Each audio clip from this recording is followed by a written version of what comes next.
I'd like to reconvene the March 26th meeting of the Mount Diablo Board of Education. I will start with the roll call. Trustee Lawrence. Here. Trustee Mayo. Here. Trustee Hanson. Here. Trustee Durkee. Here. Trustee Mason is here. We're full board, and I will ask you now to rise and join me in the Pledge of Allegiance. I pledge allegiance to the flag of the United States of America and to the republic for which it stands, one nation, under God, indivisible, with liberty and justice for all. We'll now have the report out for our closed session. Item 7.1, the board voted unanimously to readmit student 13-16 to the Mount Diablo Unified School District.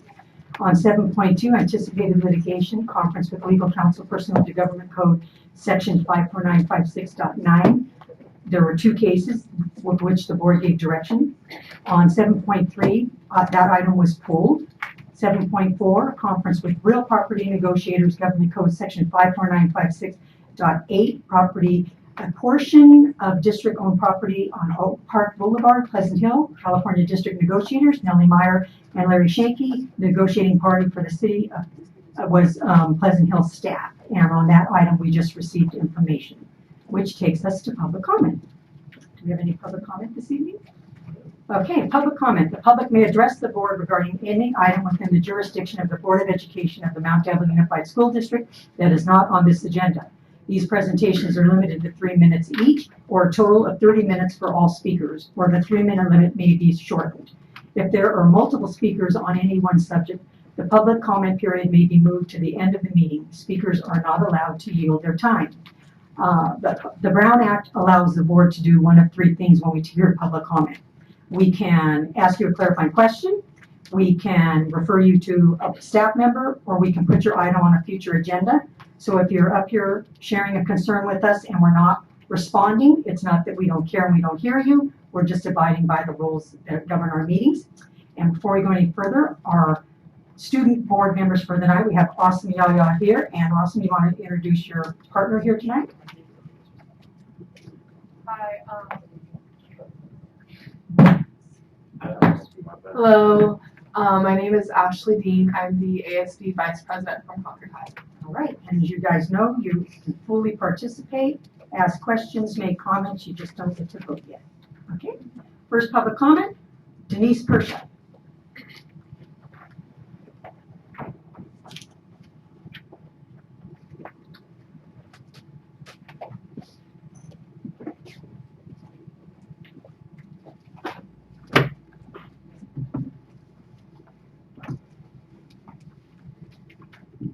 Good evening, honored board members and Superintendent Meyer. My name is Denise Persha.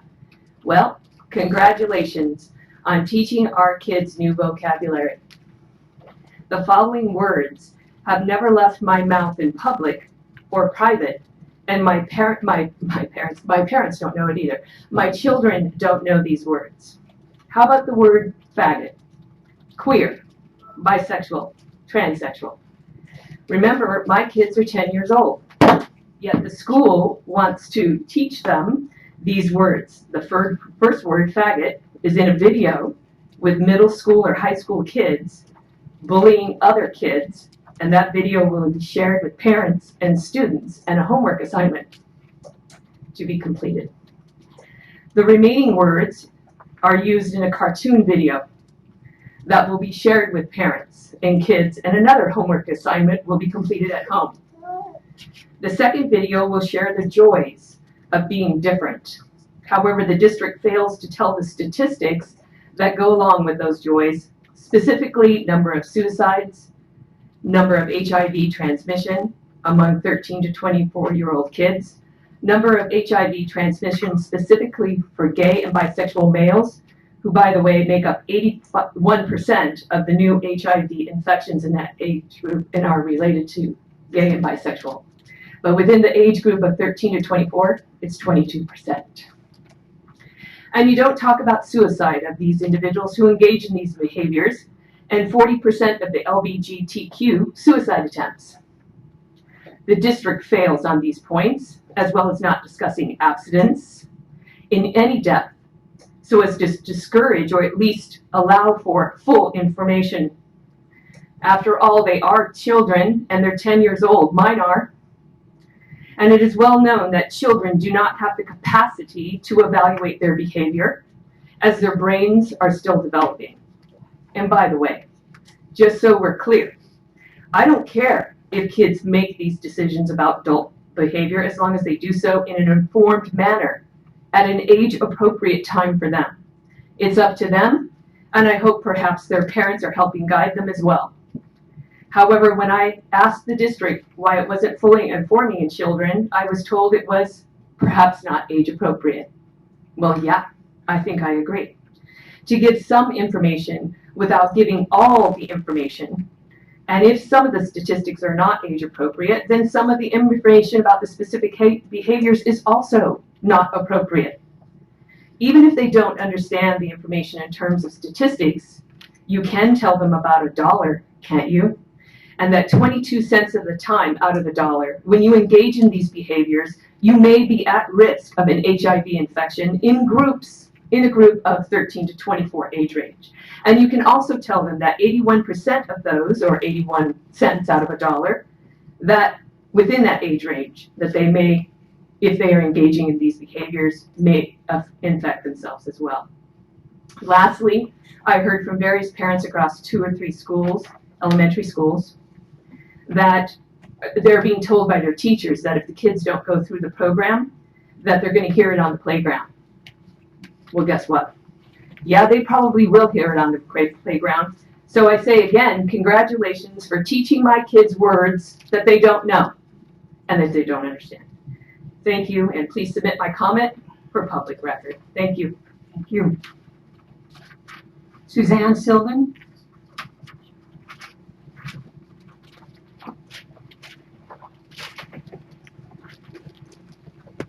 Hi. Sorry, I only made 4 copies of a letter. That's fine. I'm going to give it to.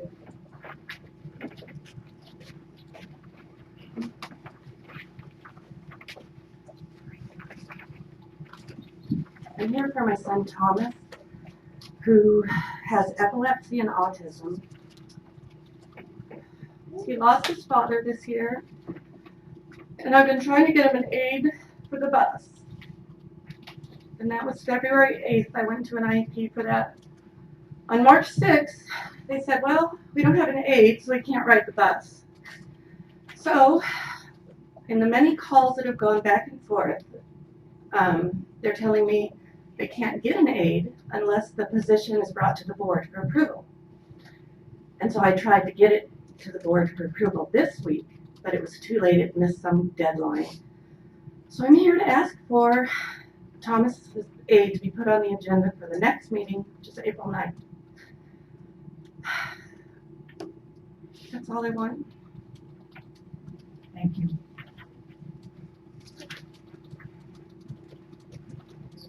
That's all the public comment. So we are to recognitions and resolutions. So 9.1 is recognition of the Mount Della Unified School District 2017-2018 Teacher of the Year nominee. Dr. Meyer?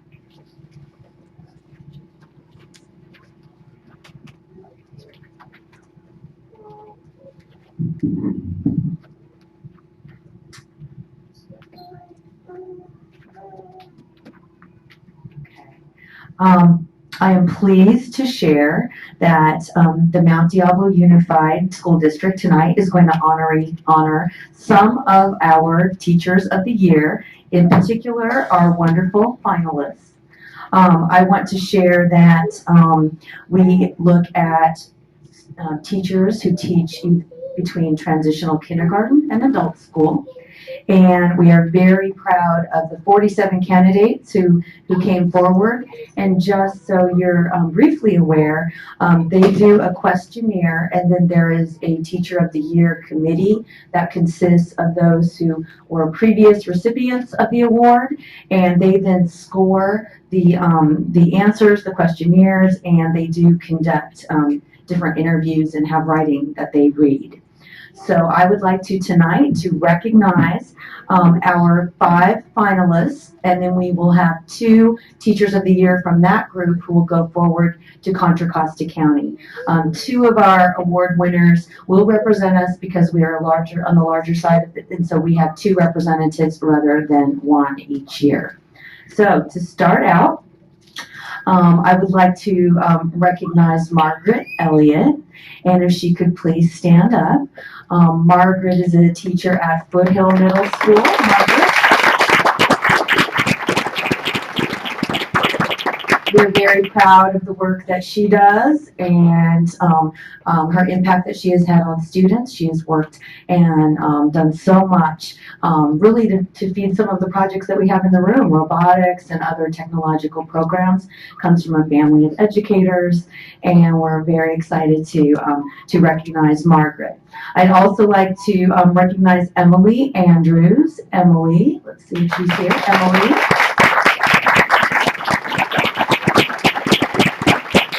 Emily has been an elementary teacher at a couple of our elementary schools, bilingual. She's currently at Bancroft in the dual immersion program, and so we're very proud of the work that Emily is doing. I understand one of our recipients was not here tonight, and it was Tanaz Heaney. She is at Sequoia Elementary School, so we will give her honors at a later time. And then I would like to recognize the 2 teachers who are going to go forward to the Contra Costa competition. And I will start with Roseanne Reed. Roseanne is at Northgate High School.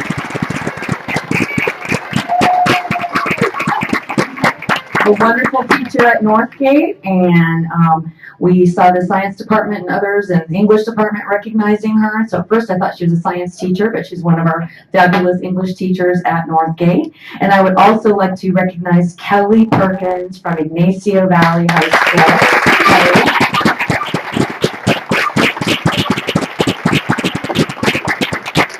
I want to thank Jennifer Sachs for letting me have the honor to call these wonderful people when they get the award. So I kind of feel like I know them from our conversation. Wonderful work. And now what we would like to do is we would like to have, let's see if we could go ahead and start with Margaret. If Margaret would come up, we would like to give you something to thank you.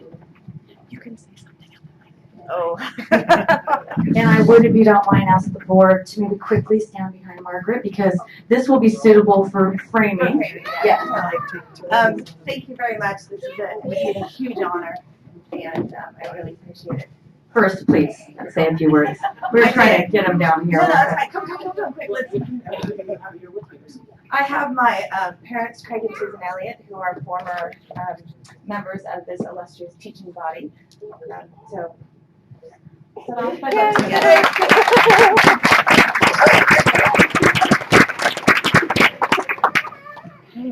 So you stand right there. I stand right Okay. Okay. Hey, you spelled it right. I'm taking a picture. No, it's okay. Okay. All right. Bear with us, everyone. Thank you. It takes a moment. I guess. It's so bad that that's in the way. Let's be sorry. Okay. Come on, Mom, jump in. No, it's the photo line. There you go. Thank you. Okay, ladies and gentlemen. Wonderful. All right, thank you. We'll be glad. Woohoo! Talk about your genetic tree, I think. I haven't choice. Emily Andrews. Reading, but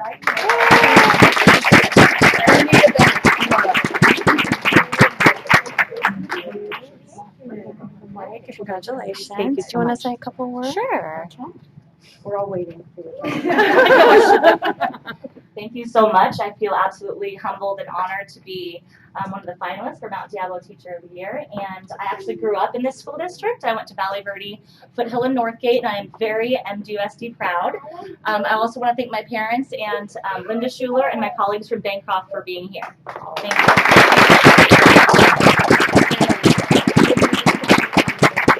Okay. Wait, what? Uh-oh. I'm so proud, you guys. I think there was a height requirement on this award this year. Yeah, but they're all women and that's GoPro.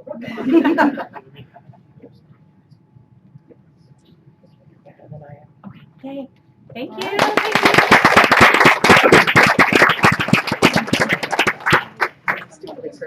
Kelly Perkins.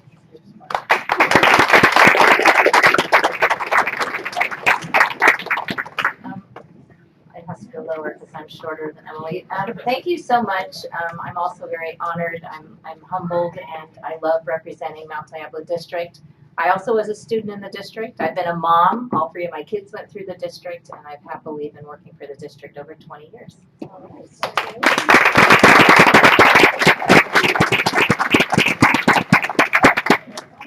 don't think you're too tall. You're shorter.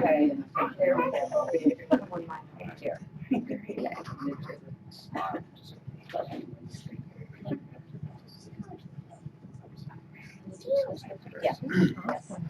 All right, thank you.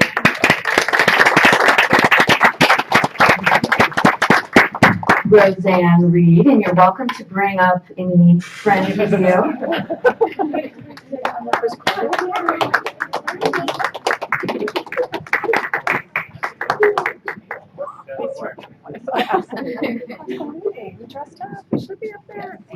Thank you so much. This is a wonderful honor. I have brought with me my husband, Jeff Hagerstrand, who also works at Northgate High School, and my millions of kids. Congratulations.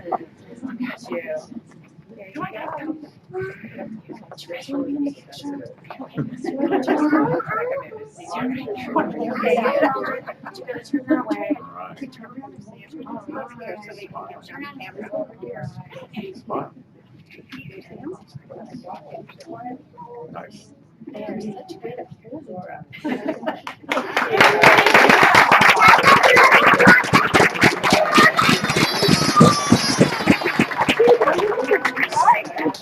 She's gonna come stay with me.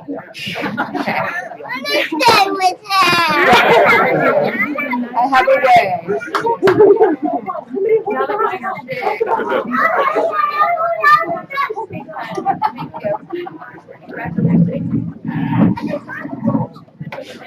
See, I've already learned the art of disrupting and letting them go home. Okay. And I'm going to stay here for a minute for the next item. It's recognition of the Contra Costa Sheriff's Department and the annual 8-Point Bike Rodeo. But really, it's recognition of the outstanding leadership of our Lieutenant O'Mary. And I'm going to ask Eric Wood to come up and talk a little bit about some of the amazing things that Lieutenant O'Mary does in our community.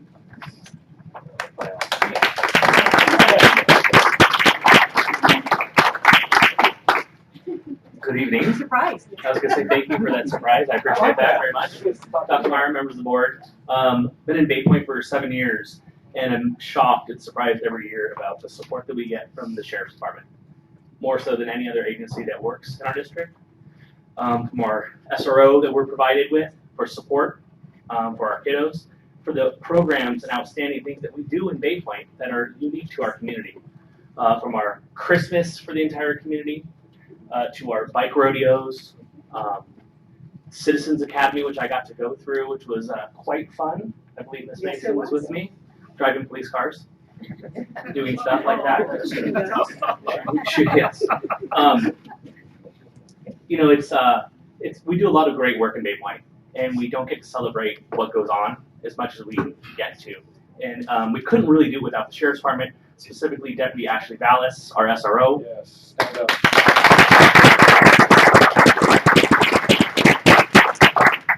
And Lieutenant O'Mary. We do great things. If you're not familiar, come check it out. I'm very proud of our relationship that we've created with the Sheriff's Department, and I look forward to making it better and better. Thank you. On behalf of the board. Do you want your picture taken too? Yeah, of course. Yeah, you gotta come You over. gotta get in here. Deputy Vallis, come on up. Yes. Yeah, come, oh, she wants to take a picture. Where's my ring? when we need her? I give you a right? Yes. Yes, because this is truly the star of the show right here. Not me. That's yours. Smile.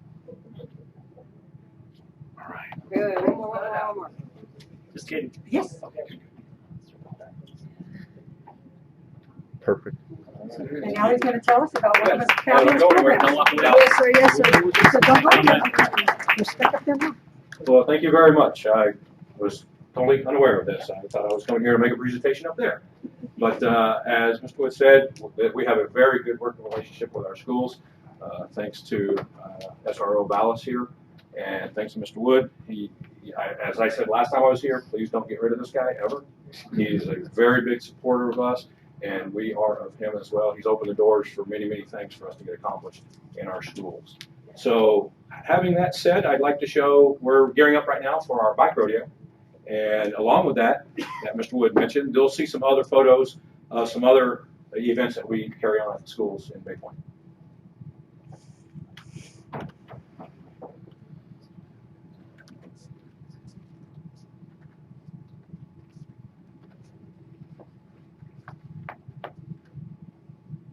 Hopefully.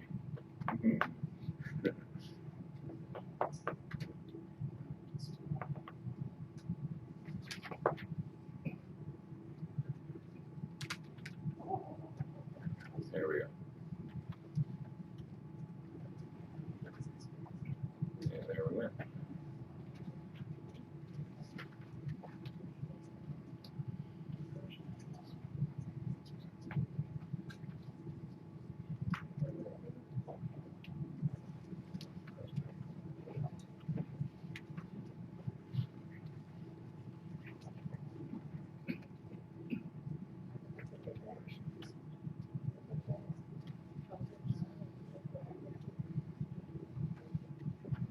You like a thumb drive?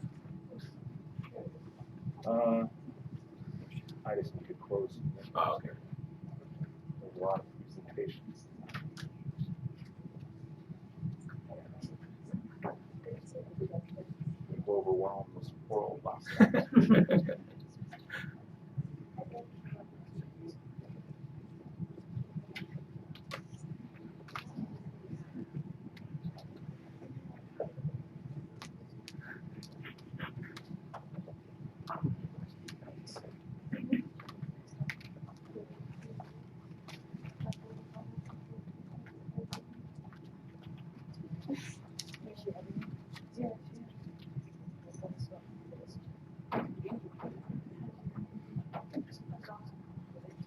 Well, while he's gearing that up, I'll talk about the bike rodeo.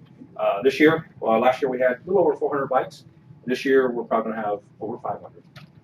Thanks to President Mason and her husband Lee, they've assisted me in securing some serious funding this year for this event. So I suspect we're going to have over 500 bikes, if not more than that.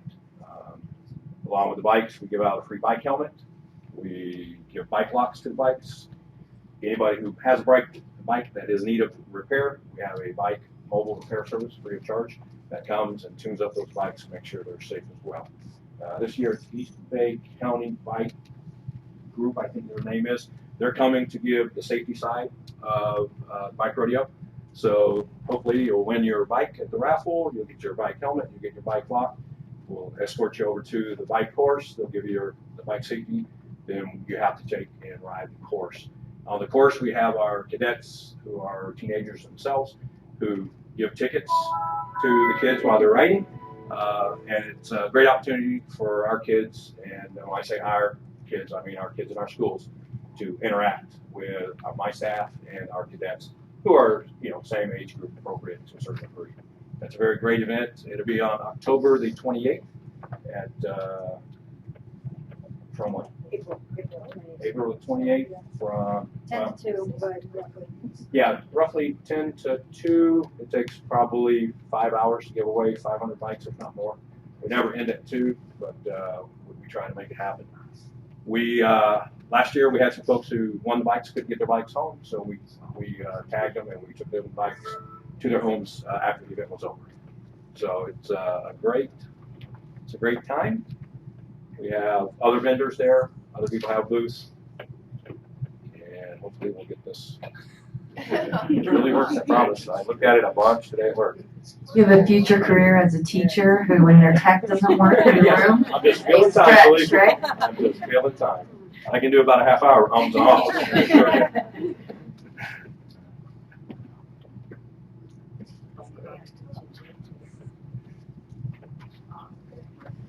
Okay, and that's usually what happens when I get up to speak. People, I start clearing the room. Trust me. People just run out. Okay, well done.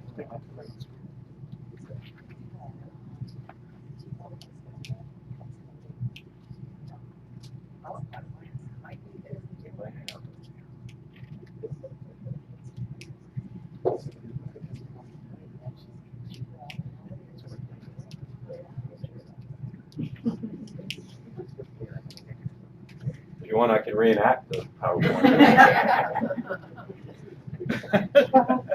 So are the bikes available for all age group students? From ages 4 to 17, 18. Yes. We also raffle off adult-sized bikes as well, because our goal is, obviously, we have a lot of dysfunctional families.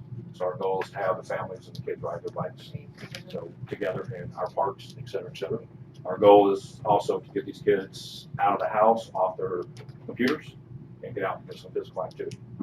It's really something to see because the kids come in and they have it color-coded, the tickets, so they measure them and they get a ticket to match the size bike they need, so they've got it down to a science. Yes, we have a little colored chart. You walk up, it's almost like the rides at Disneyland or Six Flags. You walk up and we give you the same color raffle ticket as what your height size.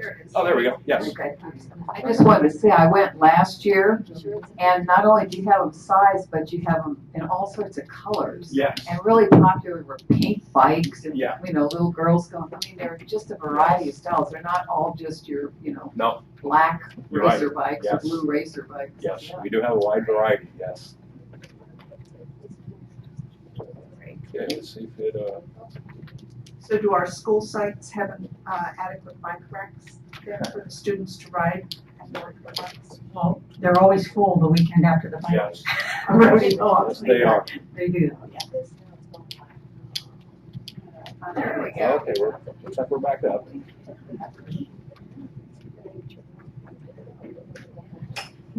Let's see. Oh, it should just PowerPoint itself, right? Oh, not. Oh, really?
Fantastic.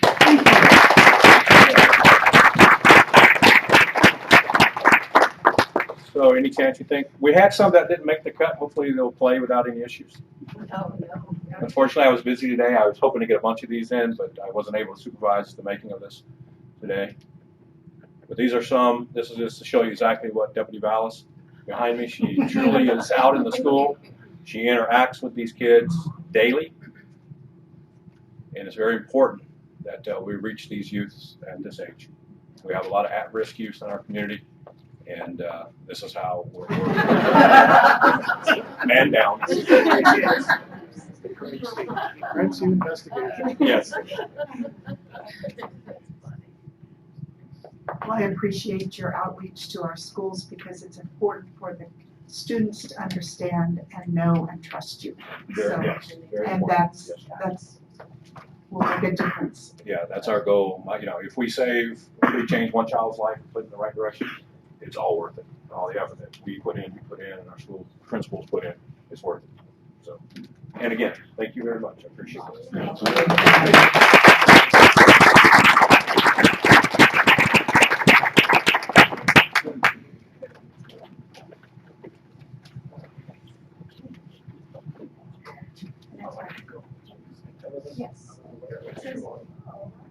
But it's not. Okay, student reports. Awesome. You want to start us off? Good evening, President Mason, members of the board, Superintendent Meyer, Superintendent's Council, and members of the audience. My name is Asim Yaya, and I am the ASB president at Concord High School. And my name is Ashley Dean, and I'm the ASB vice president at Concord High School. Recently at CHS, our choir program is getting ready not only for their spring concert, but also for their tour to Seattle this month. Our spring concert, which will have performances from our CHS choirs as well as Eldorado choirs, will be on Thursday, May 3rd at 7 p.m. at our new location, the Lesher Center of the Arts in Walnut Creek.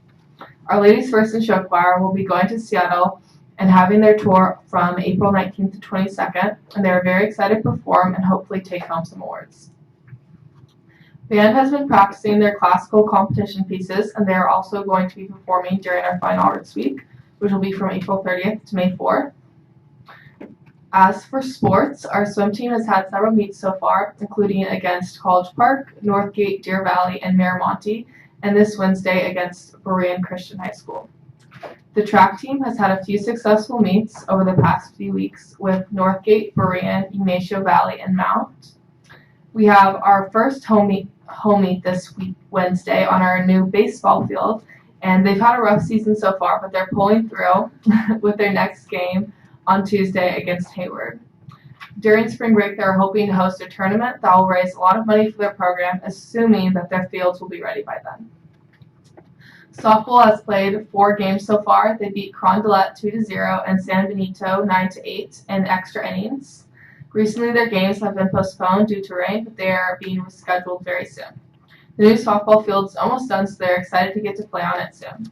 Their next game is against Redwood on Wednesday.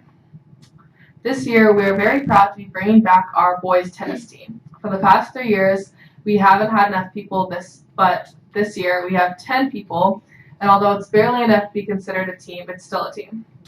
Due to rain, they have had to cancel their matches, but tomorrow they will have their first real match, which will be against Clayton Valley. Boys volleyball has been playing D1 schools in their preseason to challenge themselves, and their next game will be this Wednesday at Mount Diablo against Clayton Valley. This season of cheer is a little different. They are now doing competitive sports cheer or stud cheer, and they've had 2 matches so far, winning both, with Miramonte's 17-3 and Akalani's 14-8 or 14-9. The next match is against Las Lomas at 7 tonight. Our CHS cheer team has also recently been to Las Vegas for their nationals competition, and they brought home first place once again for the 2nd year in a row. Now for my favorite, leadership. All right. So with leadership exchange wrapped up and our community exchanges wrapped up, our classes started to work on our spring committee period. So this committee period includes our class planning, our annual spring talent show, our incredible fine arts week, our Clash of the Classes week, and our multicultural rally. Our spring talent show will be held on Friday, May 4th. It's going to be in our multi-use room. Our class is also looking forward to our spring brunch this Thursday. Spring brunch, for those of you who don't know, is when our class invites the special education classes on campus for fun days of activities and just bonding between the student leaders and the students of special education at CHS. We're also working on our Powder Puff game as well. Powder Puff is when a group of junior girls and a group of senior girls are pitted against one another to play flag football on our new field, which is very exciting. Meanwhile, many of our male students will be participating in the halftime show of cheerleading, which is also very exciting. Whichever team wins, we've actually arranged for them to play a game against Clayton Valley. So their team is going to play our winning team, and it's going to be a nice little fundraiser for our school. Although we don't have access to our gym for the remainder of the year, since our new bleachers are being put in, we're still planning on having our multi-cultural rally in our Cultural and Performing Arts Center, which is our MU. So we're going to be holding a couple rallies in there because it is smaller in size. Multi is always the biggest rally of the year. It's really cherished because of its inclusive nature. Students really feel empowered about celebrating their culture, and it's just an opportunity for them to embrace their heritage and just kind of show it off. Our elections committee has been working very hard these last few weeks to recruit a fresh new class for leadership next year. We spoke to teachers about student recommendations, and we also had a recruitment video which kind of gave our student body a little bit of insight into what leadership is and what leadership embodies at CHS. So for the next year, we've actually decided to restructure our class to have an executive board, which is something a lot of ASBs in California are moving towards. And instead of having 3 officers, which we have right now, an ASB president, ASB vice president, ASB secretary / treasurer, we're going to be having 5. And one of them must be a sophomore. So we're hoping to, by expanding our leadership within leadership, we can strengthen our network of communication and better represent the interests of all students, especially underclassmen. And finally, we're extremely proud of our student body for participating in the National School Walkout on March 14th. Not only did we have the support of our staff and teachers, which is always amazing, but because of that, we were able to customize the day to maximize the message behind the walkout. So the first period, we had a PowerPoint, which just generally prefaced the day and the issue at hand, and it was accompanied by a very powerful TED Talk. During second period, we gave the opportunity for all students to make posters so they can personalize their messages for the walkout, and they could also write letters to elected officials, so trying to increase a little bit of civic engagement. And then third period, we had a very peaceful walkout, which lasted for 17 minutes. We're really grateful for the Concord Police Department for helping us out and making sure that we were safe on Concord Boulevard. And then our lunch activity, which is personally my favorite, was extremely powerful because we gave students in our MU the opportunity to have an open mic kind of discussion, and they were able to go up onto the stage and talk about any issues, views, anything they wanted at all. So it was basically just about increasing student participation in their voice, and it was just a really amazing opportunity to hear some of the different perspectives. And then finally, our last 3, and accompanying the open mic, we actually had the opportunity for students to pre-register and register to vote. So again, pushing civic engagement. Finally, the last 3 periods of the day were reserved for just a guided discussion, very open, in which we reflected on our community and as students what we feel we're going to stand for. So thank you, and go Minutemen.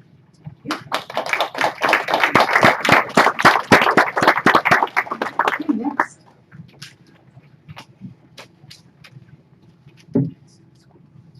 Good evening, President Mason, board members, Superintendent Dr. Meyer, members of Superintendent Council, and members of the audience. My name is Annalise Corona, and I'm the student representative from Gateway High School. We had our open house and potluck, which only myself and 2 other students came. We have started making our digital yearbook. Hopefully it will be done soon, and Ms. Kaiser will be out for the rest of the year because she had her baby, so congratulations to her. And Mr. McCreary will be taking her place temporarily. That's it.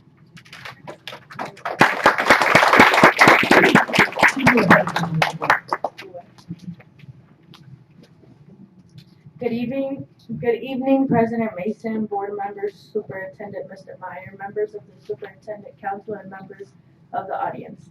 My name is Kimberly Gonzalez. I am a representative from Crossroads High School. I thought it would be interesting to share with you a little information about our school. Crossroads currently has 40 students enrolled and 28 babies under the age of 4 enrolled in our child care rooms. Our school is so amazing because we have caring and smart teachers. We have 10 early childhood educators who take care of our children. We have multiple people on campus who speak Spanish to support all of the students on campus who are still learning English. We have 3 counselors and a county nurse. If you've never been on our campus, you should stop by in April and come see what we do. We recently had Paul Mitchell come to our school to talk to students about working in a salon. They offered to come back in May to pamper us for Mother's Day. We are very excited about that. This week, seniors are going to DVC with our college and career coach to tour campus and take some tests that are required to attend. The goal at Crossroads is that every student is enrolled in college. After testing is over in April, we will have lots of fun activities, including walking field trips to the farmers market on April 24th, our Mother's Day celebration on May 10th, a celebration to honor our child care on May 16th. Cops for Kids comes to our school twice in May to teach us how to play certain games like soccer and volleyball, and we will walk to Pixieland with our babies on May 30th. Thank you for supporting our smart school, and remember that our babies will one day be MUSD students too. Thank you.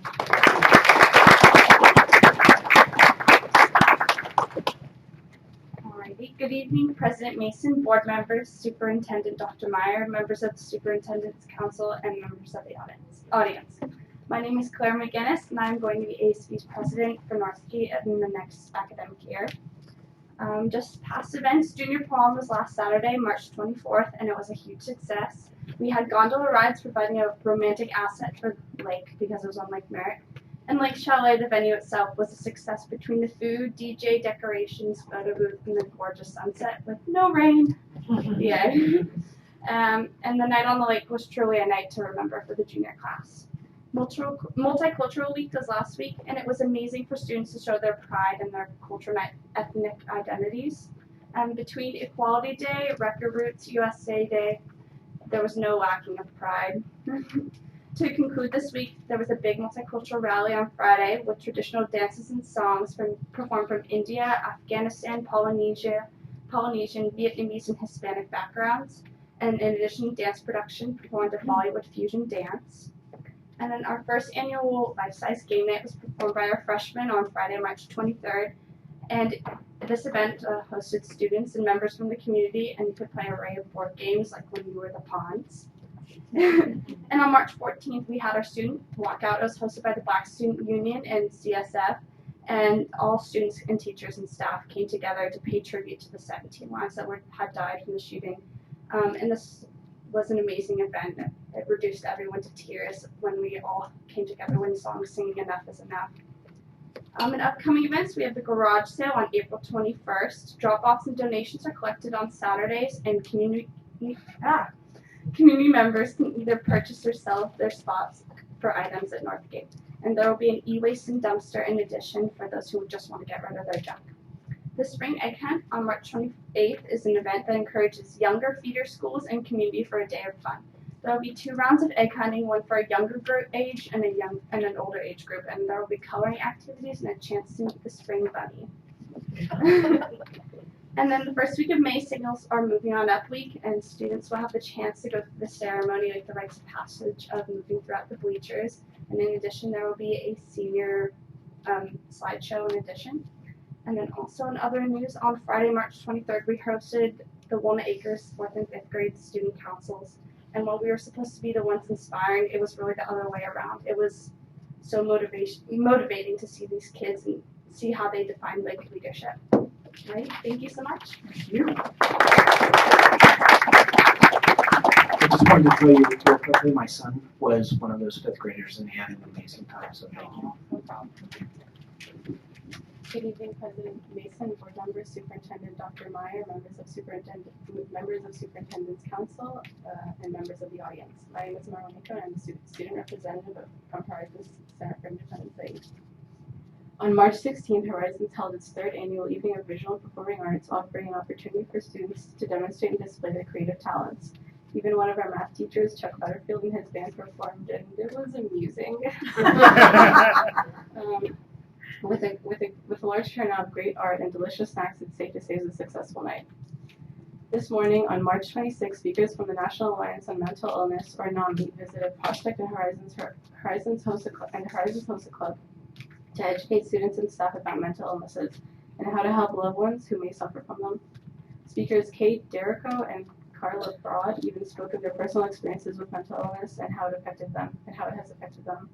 I highly recommend anyone who may suffer from mental illness or anyone who knows anyone who has who does to check out their website for further information. On March 14th, the students from the Spanish Club held a Las Fallas celebration.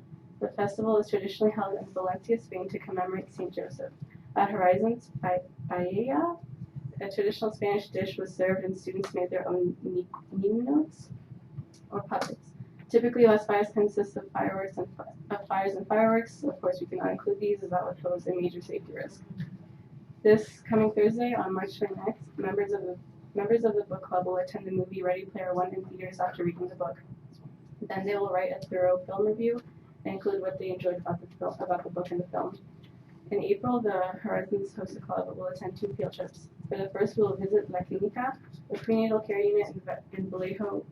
For the second, we will tour the labor and delivery unit at the Contra Costa Regional Medical Center. This will give host members a chance to observe the different careers concerning infant health. Thank you.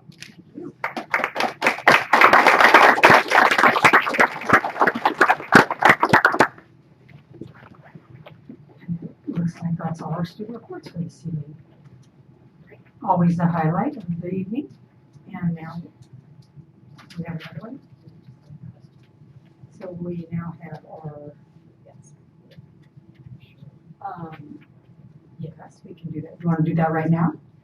Okay, since we have so many students here, we're going to move up the robotics presentation. 14.5. Okay.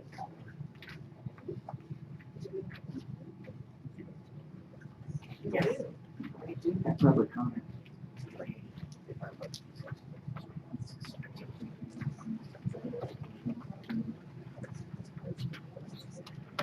Hanley, what's the last name?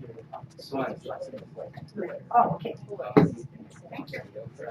So we're pulling it from the consent.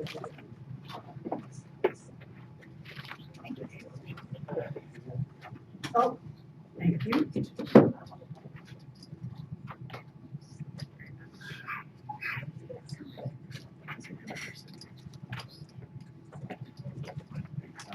You'll forgive me, I don't usually do this. My name is Hanley Swen. I'm a quality engineer for Zinnius Medical Care. We're just up the road over in North Concord, and we are one of the sponsors for the Ignacio Valley robotics team. They're a rookie team this year, and we're very proud to be able to sponsor them. We were in San Francisco last weekend, I believe, and we won Rookie All-Star, which means that as part of the award, we are invited to World Championships, which will be in Houston this year. I'll talk a little bit about why Fresenius Medical Care has decided to sponsor the robotics team. As a company that's local, we're looking to branch out and do some community outreach, and as part of that, we were looking for a program which would encourage students to basically possibly, because we are a medical device company, possibly join the workforce, when they graduate, be that either through high school or after they go to college. We're at a site of about 600 people, and we have positions all the way from assemblers to engineers, in all departments, finance, human resources. So there's definitely a lot of opportunities there. Me personally, I actually grew up in the Santa Clara area. I grew up in Cupertino, and I actually was able to participate at my high school down in from Monte Vista High, and I gained a lot from it, and I think it's one of the reasons why I'm an engineer today.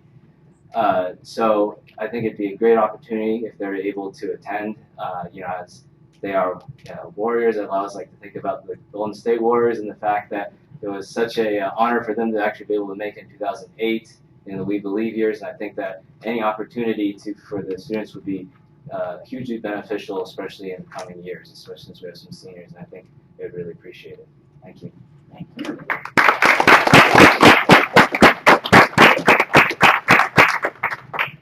Danielle Benet. Good evening, President Mason, board members, Superintendent Dr. Meyer, members of the Superintendent Council, and members of the audience. My name is Danielle, and I am the president of Project 212 Warriors Robotics, FRC Team 7137. I have been involved with engineering for the past 2 years. We started out as a really small club, only 5 members, and this year we were fortunate enough to become a robotics team. We gained many more members this year, and it's so much bigger than we could have even dreamed of it being. It's amazing. This is our team's first year formed and first year competing in FIRST Robotics. We have been humbled to win the Rookie of All-Star Award, which recognizes the rookie team that has potential to win the Chairman's Award for the future. Our team didn't win the award for a robot, but because of our teamwork and our bond that we have created over the season. As you may know, Ignatia Valley High is a Title I school and has many at-risk students and doesn't have the best reputation for certain things, sadly. Our team is on a journey to make change and make our school and district proud. We want to create outreach for more students wanting to go into STEM and as well as women wanting to go into STEM. I myself, as president, am proud because I'm a woman wanting to go into a STEM field, and I didn't really even think I wanted to go into a STEM field until joining the engineering program. I wanted to be an artist, honestly. But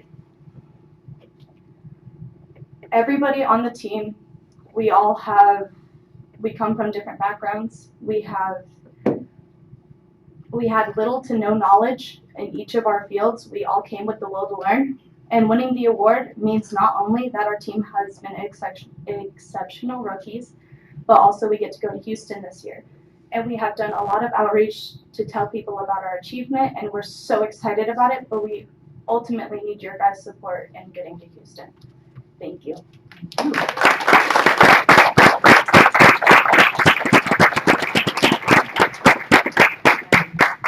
Cyril Spatula? Probably ruined that name, didn't I? Yeah. She made that face. Nothing too much. Okay. Good evening, President Mason, board members, Superintendent Dr. Mayer, members of Superintendent Council, and members of the audience. My name is Cyril, the project manager for robotics team this year for Ignatia Valley High School. As you all may know, we were humbled to win the Rookie All-Star Award from FIRST Robotics. As a leader of the team for the past few months, I've seen the impact of the program in the community and to myself. For 8 years, Ignatia Valley High School has used the metal shop and wood shop as storage, as the room attracted dust and the power tools were left to rust. It was only until the robotics team have made connections with generous sponsors such as Fresenius Medical Care and Endeavor that we were able to reopen and utilize both rooms. Both companies emphasizing the importance of STEM. With Fresenius, they've offered us job opportunities and internship in their company. For example, I am in close contact with 2 amazing female engineers, both guiding me to a path towards industrial engineering. We've also made close connections within our community. Parents have come up and have been so supportive and generous to provide us with dinner almost every night, and alumni have come and helped us with carpentry. We've also visited our neighboring middle school, Oak Grove, promoting STEM by letting kids drive around our robot. As a graduating senior, I want to guide underclassmen towards robotics and leave a legacy by showing them that the STEM field is not something to shy away from. I want to show them that we shouldn't be afraid to explore and try out things that are unfamiliar to us. By allowing us to go to FIRST Robotics Championships in Houston, we show students a great example of what good leader should be. It also allows students younger than me to strive higher and greater for the future. That is all. Thank you. Thank you.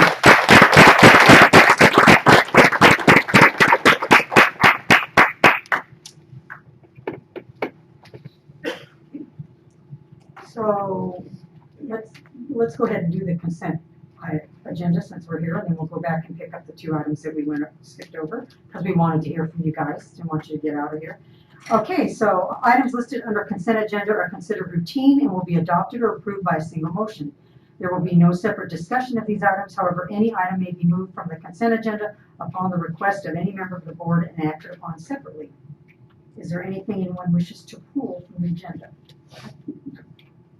I wanted to pull an item, but I have to get to it. It's not syncing right now. Just down. I would like to pull 14.9. Any others? I just had a procedural question, which was, so we're not voting on this item right now. Are we are voting on this item as part of the consent? Yes. I'm not voting for it until I get to see what we have over there. Oh.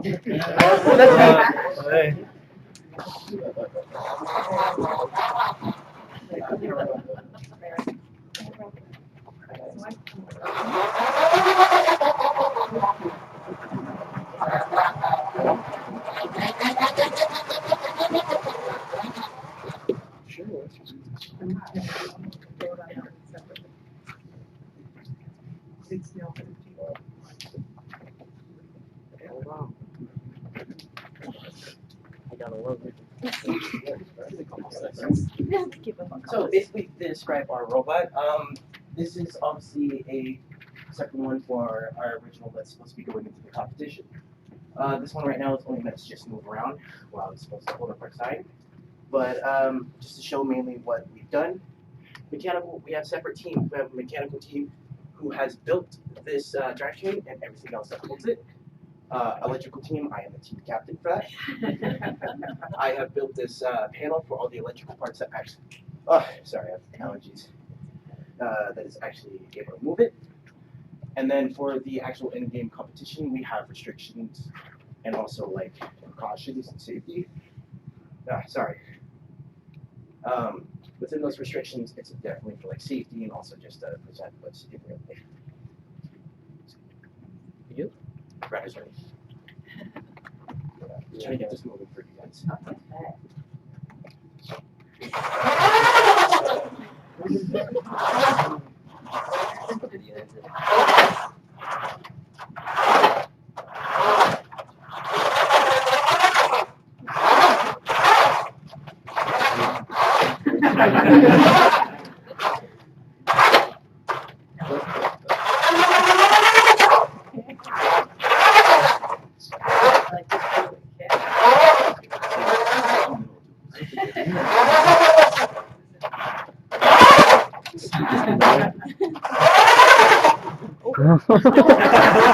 I'm sorry.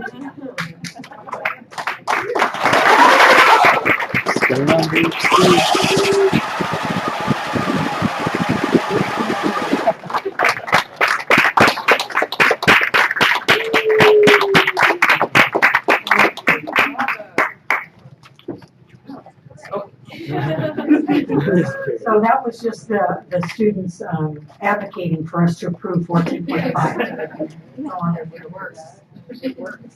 Okay, and we pulled 14.9. Are there any other things to pull? If not, I'll entertain a motion. Madam President, I move that the board approve the consent agenda exempting 14.9, which will be considered at a later time. Okay. That's 14.5. Was it 14.5 or 14.9? Mine was 14.9, I'm pulling for. There's for the kids request. with 14.5. So I move we approve the consent agenda without 14.9, which will be a separate agenda. Second? Thank you. All those in favor, oh, Larry. That's my other meeting, we do it that way. 14.9. Deborah Cassidy hold, and then it's. We need to have the board vote on the robotics that was pulled this one. Okay, we can do that. You want us to pull 14.5? Well, they pulled it for discussion. Yeah. Yeah. Oh, we're on the separate. Okay, I move that the board approve the consent agenda without 14.5 and 14.9, which will be separate agenda. There you go. Second. Okay, thank you.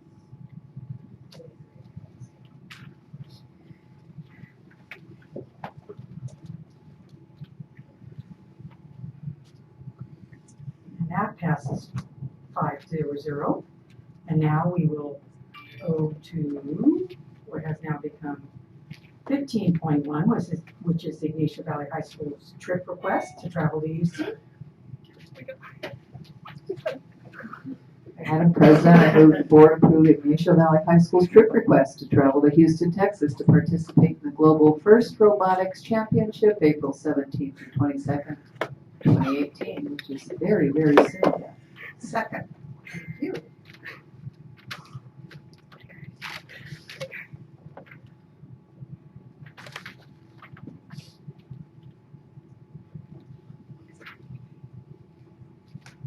There you go.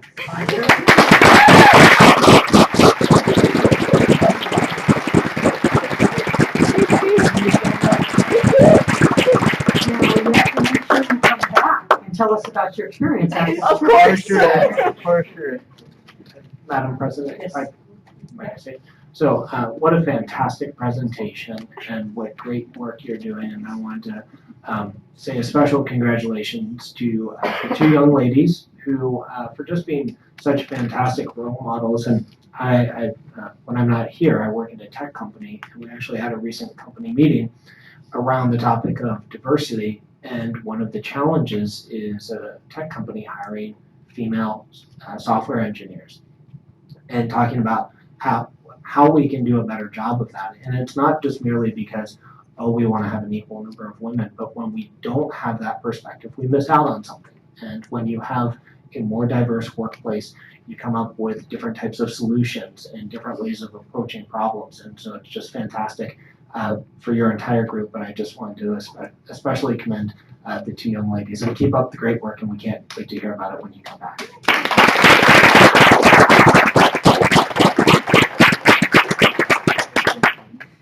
All right, Ms. Nail, 15.2. Yes. You guys are welcome to stay for the whole meeting because we're riveting, but you can also go home and do homework if you'd like. Thank you. Thank you so much. Thank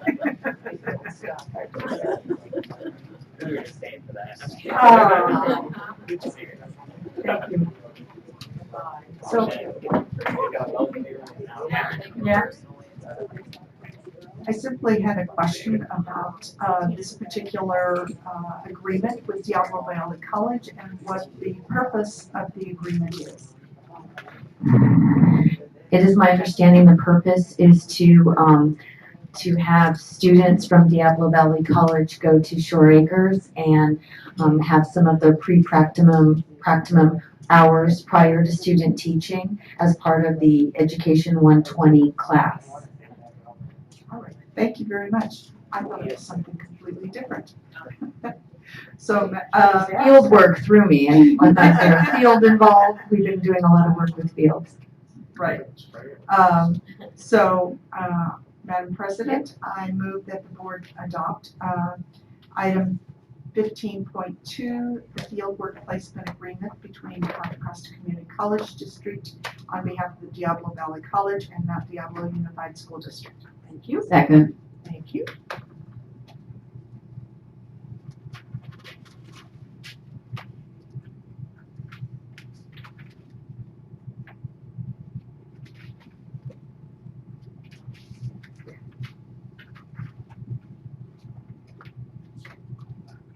Should be exciting for Shore Acres too.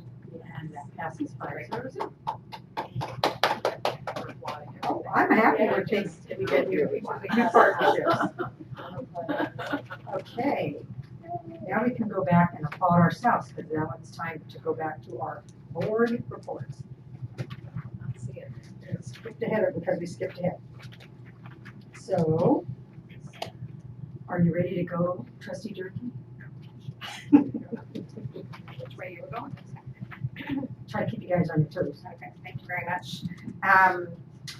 So I just have a couple things that I attended. March 15th was a Concord Chamber Mixer. I happened to be at Mechanics Bank this time. What was particularly interesting is there were special guests. One of the staff of the Concord Chamber is very involved with Rotary, and they had visitors, I hope I can say this right, from the Republic of Tajikistan or something. Sometimes the old Lucy episode. She made up all these names. How do you say it? Kyrgyzstan. With a T? Tajikistan. Tajikistan. Yeah, okay. Anyway, so it was very interesting, a great turnout. It was a super rainy night and it was an amazing turnout in spite of that. So the student from Horizons talked about their visual and performing arts evening. So I attended this. I'd never heard of it before, and so it was my first time. It was really great. Students shared their talents, and also their artwork. We had a chance to walk around and look at artwork and talk to students. And one of their teachers performed, just brought his band and played for the students, so that was interesting.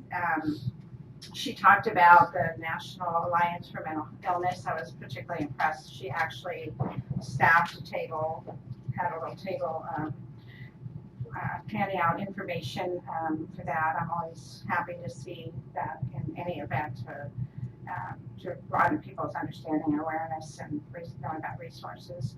March 21st was the Budget Advisory Committee. Nancy Jr. and Rose Ramos did, of course, again, a thorough and very clear explanation of where we are with our budget.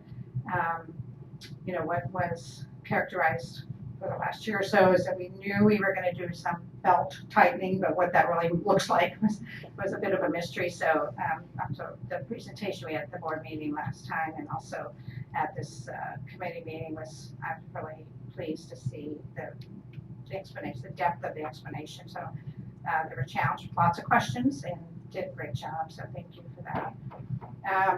And then I just want to, it's just we're in this interesting place and space. Unfortunately, I was not able to participate or attend the march on Saturday. But when we think about student leadership, I've just been in awe. When I'm seeing on TV across the country and the leader that are emerging, and being a child, well, not such a child, but growing up in the '60s and having lived through that era, and seeing the power of the protests against the Vietnam War, and the many people have drawn a correlation of that experience to what young people are doing today. So, and we have our own leaders, these leadership that we saw tonight, and it's just such an exciting time and opportunity and the possibilities to make some real change because we have been so in a quagmire, I think, just fell down with this not being able to push forward and come out with anything constructive. And so I just want to congratulate all of our student leaders and Mount Diablo for developing leaders and supporting the way that each school handled March 14th. Concord High gave a little bit more detail, but I know that great things are going on at all the high schools, and that's due to our great leadership and the message being sent out to support the students to do it in a constructive way and make it meaningful for them. So I just want to congratulate Dr. Meyer and everybody for setting that up and making it such a powerful day for these students, because they will be encouraged to be leaders. And it's so it's so important to nurture that in our citizens. I think it's a call to action for everybody to get more involved. So I just think we're doing a good job of that. So thank you for that.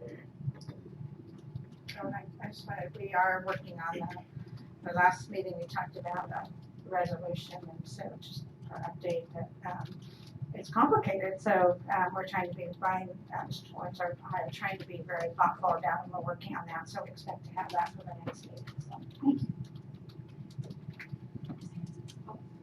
Okay, thank you.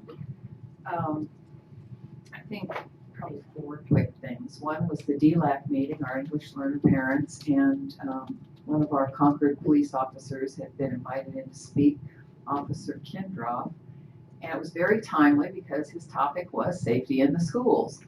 And he did a great job of reassuring parents that our schools are safe, that leadership here is alert and aware of things. And the partnership also that I think we've developed with our police departments, which is so important, including having our SROs. And we saw that out from Bay Point and Riverview, the importance of that relationship with our police officers. And that he did a great job and talked about Smart 911 and how you can register you and your family online. And when you need to call 911 for a first responder, if you're registered, they can skip over all the bureaucratic questioning and get you services more quickly.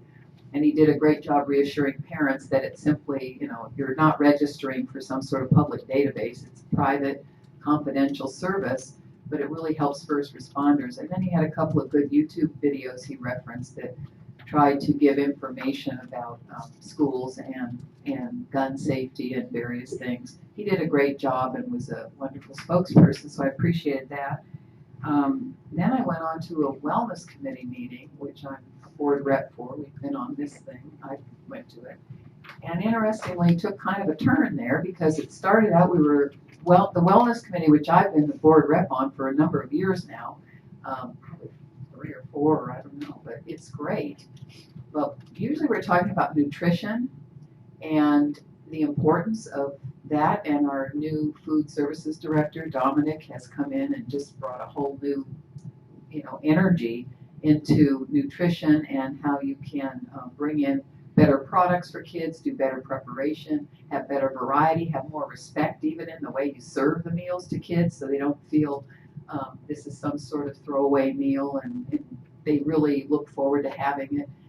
We went from that, and I just sort of it sort of morphed into talking not only about nutritional health, but physical health and mental health. And I think it is a very pertinent topic that when we talked about the whole child, that we talked so much about nutrition, but then we got into this concept, which I, of course, launched into, whether they liked it or not. He said, I see it as a 3-pronged attack: nutritional health, mental health, and physical health. And what we could showcase, I said, aren't you glad I'm coming to these meetings? Because there I was on this tear over, wouldn't it be nice if Mount Diablo could showcase fully what we're doing, not just with nutrition, but physical health and mental health. Because we've worked hard in this district, I think, with Dr. Myers coming on board to put counselors in our schools and really look at the social emotional needs of students. And that's so critical, and it's such a pertinent conversation now as we, kids feel tension and stress over national issues and the supports we put back in. So nutrition matters, but so does emotional, mental health, and so does physical health. So they got excited about that. And I said, well, it's easy for me to say. I'm a board member and I can walk out of the room and you can be inspired. But my hope is we actually do that, because I said it'd be nice if the community equated that and said, Mount Diablo, wow, they really are into the whole child, the 3-pronged wellness attack. So that was kind of fun too. And we have a lot of good partners in that committee that I've been on with all sorts of nonprofit groups who send representatives, and it's just a great community district group. So I think it has the potential to really coordinate those that 3-pronged attack. Went also to the March to Save Our Lives of Walnut Creek. What I think Awesome said was really critical: civic engagement, what Mrs. Durkee is saying. What I think we're seeing now from kids is far more, unfortunately, from a traumatic event, but far more civic engagement, far more interest in how they can be proactive and relevant and empowered. And I think that's one of the assets that come out of this, and how we as adults can help support them and guide them and give them pathways for that. So I think the district showed a great deal of respect at all of our schools on March 14th for those students. And I think Awesome and Ashley acknowledged that there was a sense of respect for, and sometimes you could just view it as, well, it's disrupting education, but it actually was civic engagement education. And I also like what Awesome said about finding the next group of leaders, because I think that's so critical. And this is one of those moments where you can just turn and find students that suddenly spring up with looking for pathways, and we can encourage that leadership. So I enjoyed that in Walnut Creek, the civic engagement piece. And then I did go to the evening at Horizons, and where they attempted to show an entire audience, here we go again, how to do La Macarena. Nobody can ever do it. The students could, and nobody else in the room could. So they were enjoying that. And then we had, actually what was fun is it's Horizons, it's independent study, but as someone who has a degree in French, and I'm maybe the only one in the world left with a degree in French, nobody else speaks it, They actually have a French class at Horizons now. So I had fun there where they were doing a little French skit. And I said, finally, I spent 12 years studying the language. They're finally using it. So that was fun. And then the student artists were incredible. They had art displays and the student artists stood by their artwork and were so articulate explaining. Some of them were just self-taught and discovered this along the way, and they just had an incredible range of artistry. So, and then I applauded, of course, their math teacher who plays with a bunch of old guys in a rock band, as he said, and that was great fun for the kids. And other than that, that was my last couple of weeks. Thank you. Ms. Neal? Thank you very much. I attended the speaker series about the fray at Northgate High School on March 20th. Mrs. Mason was there, and I'm sure Dr. Meyer will share some information about it. The budget advisory meeting was exciting, and Ms. Juner and Ms. Ramos provided excellent responses to questions that had been provided and were asked of them. So it was a very informative meeting for everyone who attended. I participated in the interview panel for the Mount Diablo Unified School District outside auditing firm, and a recommendation will be on our agenda soon. March 29th, the board has received numerous invitations to attend the Safety in Our Schools meeting to be held at Diablo Valley College. The dinner reservations are now closed. The program begins at 6:30 and the public is welcome to attend. Dr. Fred Wood will be the moderator of the panel, and there are 6 members on the panel, and we will be providing handouts for the evening. On April 25th, I just would like for you to mark your calendars for the You Make a Difference Awards for the Community Action Committee for our special ed students. It's always an outstanding event, and I hope you'll be able to attend. I too attended the March for Our Lives on Saturday, March 24th in Walnut Creek. It was very inspiring. It was also inspiring to watch videos and see clips of students speaking. And as always, I'm awed and know that there's hope for our future. One of the comments that was made, and I'm not quoting it precisely, but this is what I came away with at the Walnut Creek event. If we wanted thoughts and prayers instead of action by our elected leaders, we would have elected priests and preachers to Congress. And it was just an amazing event. So thank you. Mr. Lawrence? I was able to stop briefly by the march on Saturday, and I don't want to be repetitive other than to say it was a wonderful event. And I'd also I enjoyed reading the signs because the creativity and intelligence shines through in some of those signs. Second, Mrs. Durkee already touched on it, but we are working on a resolution to bring to the board for their review, which we will have 2 weeks from today. And then third, I was just hoping, I've had correspondence with Dr. Meyer regarding 5th grade education and the health and sex education, and in part as a parent of a 5th grader, but also in response to emails and comments from Ms. Persha and others. I'm hoping that either tonight or in 2 weeks that Dr. Meyer would be able to just share some of what is happening within that program. So those are my comments. Thank you. Okay, I'll try not to be too repetitive. I also went to the DLAC meeting and the speaker series and the budget advisory committee. I went to Gateway's open house. I went to Silverwood for their Art and Pie event on March 14th, and amazing artwork for the elementary school kids. I was like, there were several things I would have bought and taken home, except they were not for sale. Those kids were proudly showing them off to their families and communities. I did my annual Meals on Wheels ride-along and went out and delivered meals to families in Bay Point in order to promote that program. And I too was at the protest. I can't believe none of us saw each other at the march. And I marched with all the students and saw many Mount Diablo family out there. So it was a nice event. it was inspiring, and I know Mr. Lawrence didn't agree with me when I said it at the original board meeting, but I really believe change is going to come as the kids, not because of the adults, but because of the kids and the things they're doing. And I think any of us that watched the TV saw several future congressmen and senators that were speaking, and I'm looking forward to that. And with that, we'll go to Dr. Myers. Thank you all. While we're waiting for it to come up, we have been reviewing and looking at the family studies program that we have in 5th grade.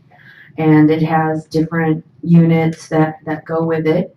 And probably to give it its due time, we can share at a future board meeting the 11 different chapters and the content, because it is more than just one specific part of sex education. It includes anti-bullying, and it includes discussions on reproductive system and different parts. So we'd be happy to bring that to a future board meeting. And then also I've sent something last week, right, that has the kind of the executive summary, but we can certainly bring the team that has been looking at that to have a brief discussion. Yep. So superintendent's report. To start, these are some 5th graders. They're ready for middle, right, by this time of year at Strandwood, and very excited to take that picture. Just a reminder, it really fits into the conversation that the students are having, that our district focus. It really recognizes that it is a moral imperative to prepare students, so they're ready to lead, and that the way we do that is by having extremely high expectations for them. You can see what they can do. We saw it. And to prepare them for post-secondary options, regardless of what, specific thing that is, but to really prepare them so they're ready to go and ready to think.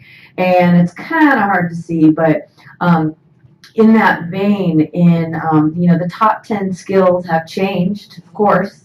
And so in 2015, 3 short years ago, we wanted problem solving, working together, people management, critical thinking, we hear a lot about, negotiation, quality control, service orientation, which we heard about, decision making, judgment, listening, and creativity. But what we're seeing in the future as we're looking towards 2020, we need complex problem solving as well, critical thinking, that the order has changed somewhat. So that complex problem is what we see, is what you saw with the robotics. The critical thinking and creativity have jumped to the top, whereas in the past creativity was at the bottom. And, employees did what they're told, and now we expect them to come up with their own ideas. People management, there will always be a job for someone who does that. I see our human resource person here in the audience. And coordinating with others is certainly there, so the order has changed. Emotional intelligence is something that is new, that when we meet with business partners, they talk about, that they want to see, and they say that's the deal breaker when they have problems with employees. And then judgment, service, negotiation, and cognitive flexibility, which is a new one. So really taking what they've learned in one place and changing it to fit a new situation. So the new frontier, if you will. But I did also want to talk about, just briefly, the students. Awesome did a great job speaking to it, but you can see here in the top picture, this is the open mic that he spoke of, where they were in their MU and they spoke about things that they cared about, and you can see them up on the stage. And briefly, we could flip over. We do have a brief shot of them as they left. Prior to going out on the sidewalk, they named the 17 students' names over the loudspeaker, and then they went out onto Concord Avenue, and we'll see just a brief shot.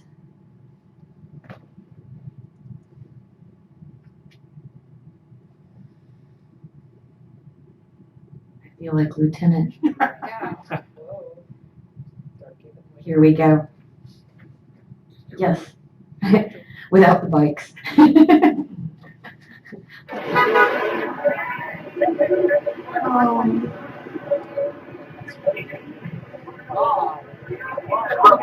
there. Thank you to Concord PD for blocking off the streets. They were there in the rain for a respectful 17 minutes. And then here in Northgate High School, they did something similar right out in front in their parking lot. First they went into the gym because it was raining, and they spoke about the students. They had a circle of 17 students, and each spoke briefly about them. And then went outside and had poetry, spoken word, and a few students did remain throughout the rest of the day, about 6. And so they were out there in the pouring rain, very polite. They ran by me to get a blanket for their head. But you can see here, and do we have something for Northgate?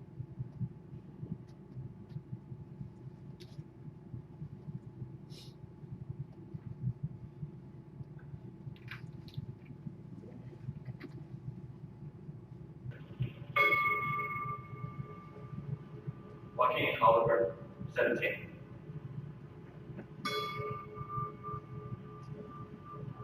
Scott Beagle, 35.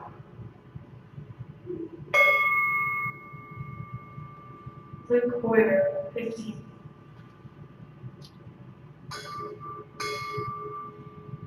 Gina Montalto, 14. They showed their personality. Every school had a different twist on the event. College Park did something similar. They went out onto their field. They had signs with pictures of the 17 students. They said 3 things about every student. One liked to do Irish dancing. Another was going to the University of Chicago. They spoke about how the coach was an alumni of the school and went through and very much honored those lost. And then also went out onto Viking and showed their respect there. Ignacio Valley, they were here tonight. Kind of hard to see, but Principal Afa Huckabee was asked by the students to speak. And so he got up and he spoke about the importance of kindness, the importance of treating others with respect, and they also honored the 17 at Ignacio. What? Oh, we have a... Wait, I'm trying to... Right now? Yes, wait, just know that. Are you only gonna What's up, everyone? My name is Ariane. I'm Fabiola Donato. I'm Noah Garcia. And at Ignacio Valley right now, we're hosting the National Walkout for Gun Violence. Stay tuned to see what happens there. What's the gun to take? No gun, no hate. What's the gun to take? No gun, no hate. What's the gun? So you can see, and those are 2 familiar faces that we know from the board meeting.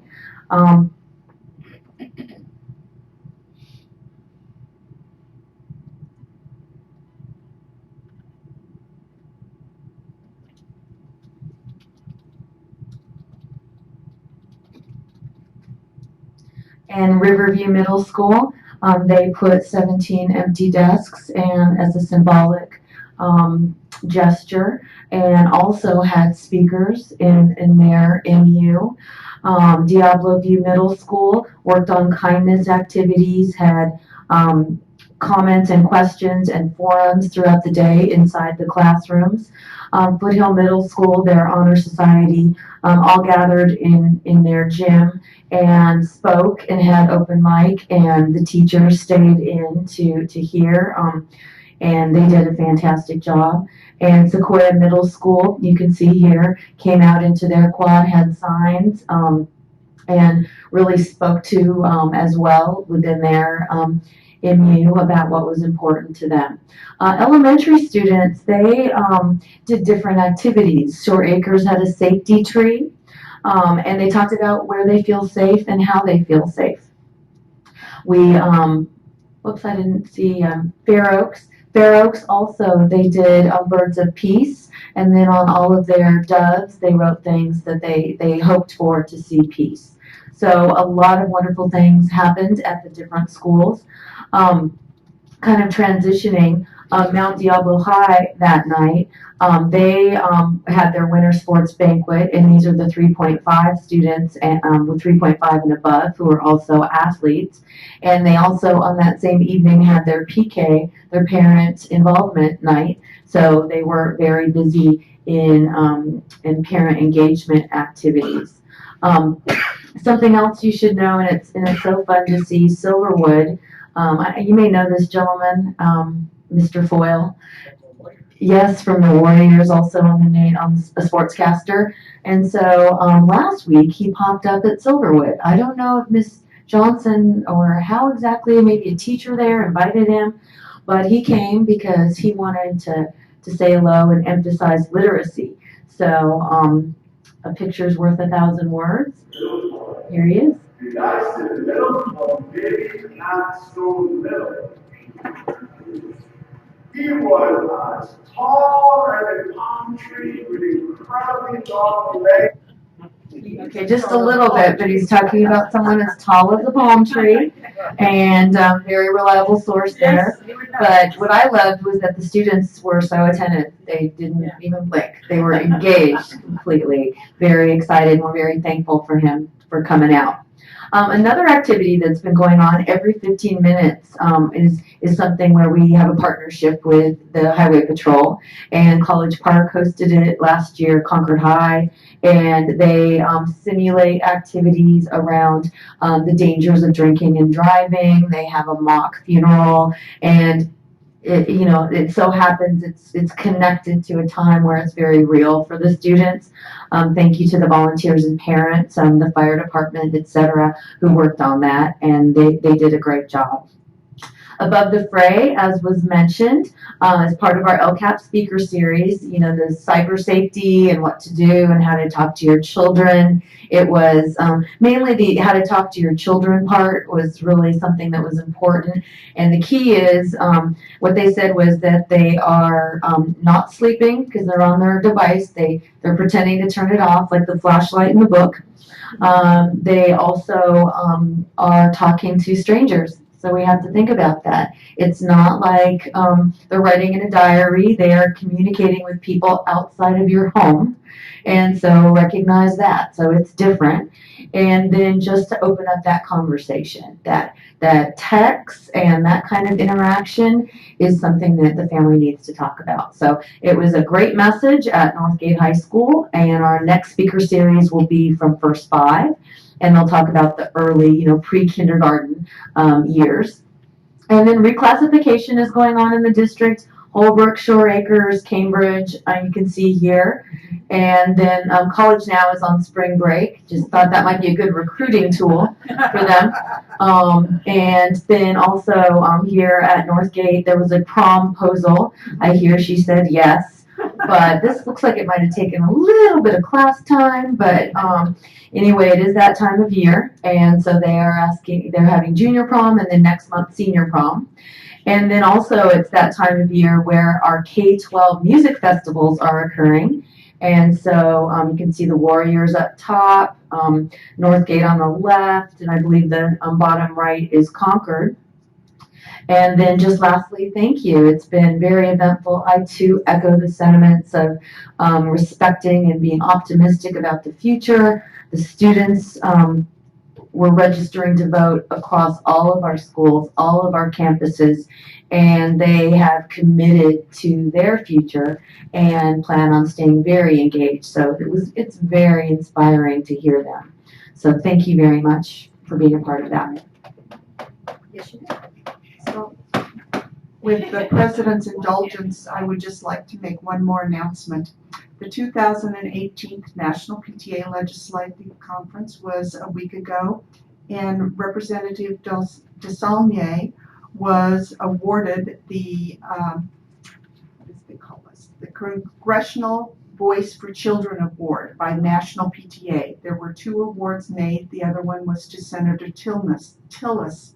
Representative Desaulniers is a member of the House Committee on Education and Workforce. He introduced the Bipartisan Family Engagement in Education Act in the 114th Congress. His leadership role on family engagement was also instrumental in ensuring that the statewide Family Engagement Centers program was included in the Every Student Succeed Act, as well as offering an amendment to fund the program in the U.S. House of Representatives fiscal year 2018 appropriations bill. In addition to family engagement, Representative DeSaulnier worked in a bipartisan manner to introduce School Food Modernization Act and is a co-sponsor of the IDEA Full Funding Act and the Rebuild America's Schools Act. So we are indebted to him for his continuing championship of children and family engagement in Contra Costa County. And I want to thank Meadow Homes Elementary School PTA for doing a small video clip that was played at the National PTA Ledge Conference during the awards ceremony. So I got to preview it earlier, and it was so hard to keep that secret from everyone. So because the award was a surprise until the very last minute. So when you see him, please congratulate him on his work for children and in our community. Thank you for that. All right, and now we are to reports and information. Report on the Mount Diablo Unified School District Ed Foundation, Dr. Meyer. Yes, thank you. I would like to invite President Sharice Khan, President of the MDUSD Education Foundation, and we are going to give you an update on some of the work that has been done in a few short months. So, Ms. Khan. Thank you. All right. Thank you very much. All right. Very excited to be here and to give you an update on how far we've come with the foundation so far. It is the MDUSD Education Foundation. I know that wasn't quite how it was on the agenda. Let's see. That's what I do. Aha. Okay. All right. Our Education Foundation was founded with a vision of quality education for all students, regardless of their zip code. And our aim is to fund STEAM, science, technology, engineering, arts, and math, as well as career and technical opportunities. Of that, our first donation was $30,000 from the Medea Academy Awards Committee, and that funding was dedicated directly to elementary school arts. And so that is where we begin in our timeline. Just to let you all know, the slides for this are linked to the agenda. They're also on our website at mdedf.org, and they're also available in Spanish, en español también. Okay? To give you a sense of where we're going, what's next beyond the arts, you can see communications, math enrichment, and science enrichment are some of the other directions that we want to be going over time as we raise the available funds. So, how to spend this money in a wise and strategic way was our first question. So we began with an arts survey outreach to all 31 elementary schools, to teachers, parent leaders, and principals at all 31 elementary schools, as well as meeting with Dr. Meyer and Assistant Superintendent of Elementary Schools, Jose Espinosa. Thank you for being here. As well, we've been beginning to connect with community groups, such as the Concord Art Association and the Concord Historical Society. So we emailed out to 31 principals, 600 teachers, and 67 parent leaders. We got 127 responses from 29 of the 31 schools. And we really learned a lot from this whole experience. One of the things that we found is, our state doesn't specifically fund arts in education. I think not everyone in the community is really aware of that, but that's the case. And so what happens is there are some fantastic gems of projects and opportunities for students in our schools, but the way that they happen is that there are incredibly dedicated volunteers that are making that happen, whether they be teachers, parent volunteers, or community groups coming into our schools. And in some schools, parent groups are able to manage parent-led art classes because they have a large number of volunteers, and they're able to fund art supplies and organize fee-based after-school drama and art programs.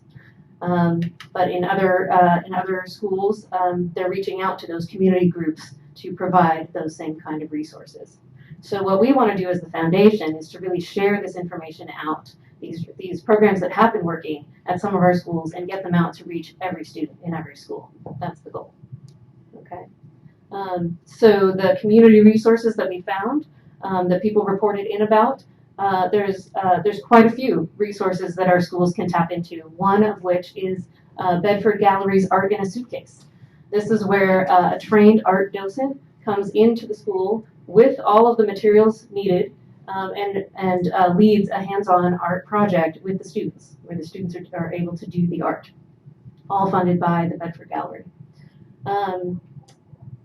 Another thing that's available that has been working very well in a number of our schools, there are art curricula out there that are aligned with Common Core, that are grade level specific, and that are kind of turnkey, where either a teacher or a parent volunteer can go to this website, get all the information they need to teach about a particular art topic, and have a hands-on art activity to do with the children right there.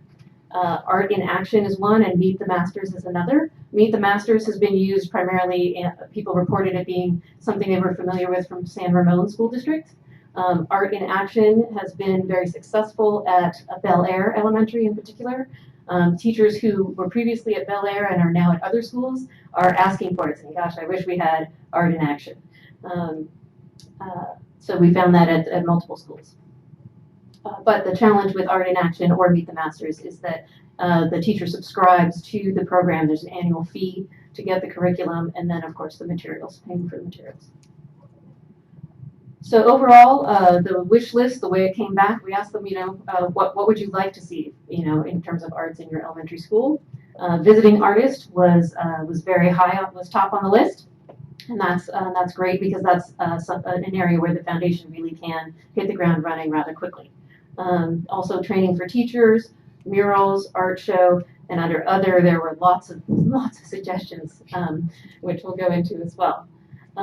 So in meeting with district leadership and looking at the survey results, here are kind of the things that floated to the top. As you can see, visiting artists. Another idea that was very exciting was to realize we, the foundation, could fund bus transportation to share some of the talents within our own district, right? So high school students being able to travel to elementary schools, and I believe this was from Jose Espinoza. For example, Concord High School Choir sang at El Monte Elementary. So really giving the elementary and middle school students a sense of what they have coming when they get into high school, what they can aim for. The Wren Avenue Arts Magnet School is so exciting that we have this magnet school here in our district on arts, and the families that are there are so involved, and it's really incredible to see they're doing art all the time. And that means, oh my gosh, they really need more art consumables, basic stuff. They run out of white paper, paint, clay, all kinds of things. There's a huge need for art consumables at all the schools, but in particular at the Arts Magnet School, as you can imagine. And also a strong desire for more curriculum and professional development as they move into performing arts at that school. Another kind of unique idea that came in from one of the schools is something called Family Art Backpacks. And this we're still learning more about, but it has to do with really engaging the families by bringing art, home and then back to the school again. So that's a possible kind of specific project that a donor could fund or the foundation could fund. Same thing with the idea of funding a set of art poster prints for a school. Some of our schools do have a full set of 50 of these large size painter pieces of art that can be used along with the Art in Action or the Meet the Masters. And once you've funded it once, you can use it year after year. Artist in Residence was an exciting idea, especially since we're creating partnerships with the Concord Art Association and really finding local artists that want to be involved in our schools. Drama productions is at the top of so many people's list. It's a question of trying to figure out how to fund it, but would love to be able to do a summer drama production with students from various schools to be able to experience that. Youth TED Talks. is something that has happened in nearby school districts, as Dr. Meyer informed us on, and very exciting opportunity, as you can imagine, to really make sure that our students have those communication skills. So here's a list. I won't read it for you, but this is a list of all the free and low-cost resources that came in from our survey that various schools have been using. And so what we decided to do was to work with Rachel Hallquist and the VAPA team at the district to be able to list all of these resources in one location. So that link at the bottom there, the mdusdvapa.weebly.com/resources is where we're going to be, where it's actually up already today, a link to all of the free resources that we've gathered here, and they'll continue to add to that list. So any teacher or parent, at any of the schools can tap into those great community resources. All right, so what is the foundation going to do with all this information? First of all, we aim to hit the ground running, ideally as early as this spring, to fund visiting artists and performers out to our elementary schools. That could be visiting artists or potentially the transportation idea of high school students being able to go out to the elementary schools. I talked about the free art resources. Then we're going to continue to work with the district to create and promote that wish list by adding dollar amounts to each of the items that are on there, so that as people are looking at wanting to donate to the foundation and to build arts in our schools, they have a real understanding of what the costs are and what kind of a difference they can make. And we'll continue to bridge connections to the community groups, such as the Concord Art Association and the Concord Historical Society. So here's an example of one of the visiting chalk artists. Mark Wagner has presented out at Valhalla Elementary a couple different times. And so this is the kind of thing that, it's at one of our schools, it's fantastic, let's get it out to be able to reach more kids, right? So what he's done is he'll present a school-wide assembly on chalk art and going into, ideas of color and all kinds of, arts learning. You can tell I'm not an artist. I've got my engineer hat on. So he does the presentation on chalk art, and then he goes out to the blacktop or whatever area where the chalk art is going to happen, and he spends the entire day there. And as the students are coming out to recess, out onto blacktop classroom by classroom, those students are hands-on doing the chalk art themselves with his guidance. And then at the end, what they do is they take a drone and fly it up above to take a photograph down of the artwork that they've created together. So those are a few examples of what that looks like. So that's an exciting thing to bring. One question that has come up with something like this is, great, so you fund it one time, do we have to keep funding it again?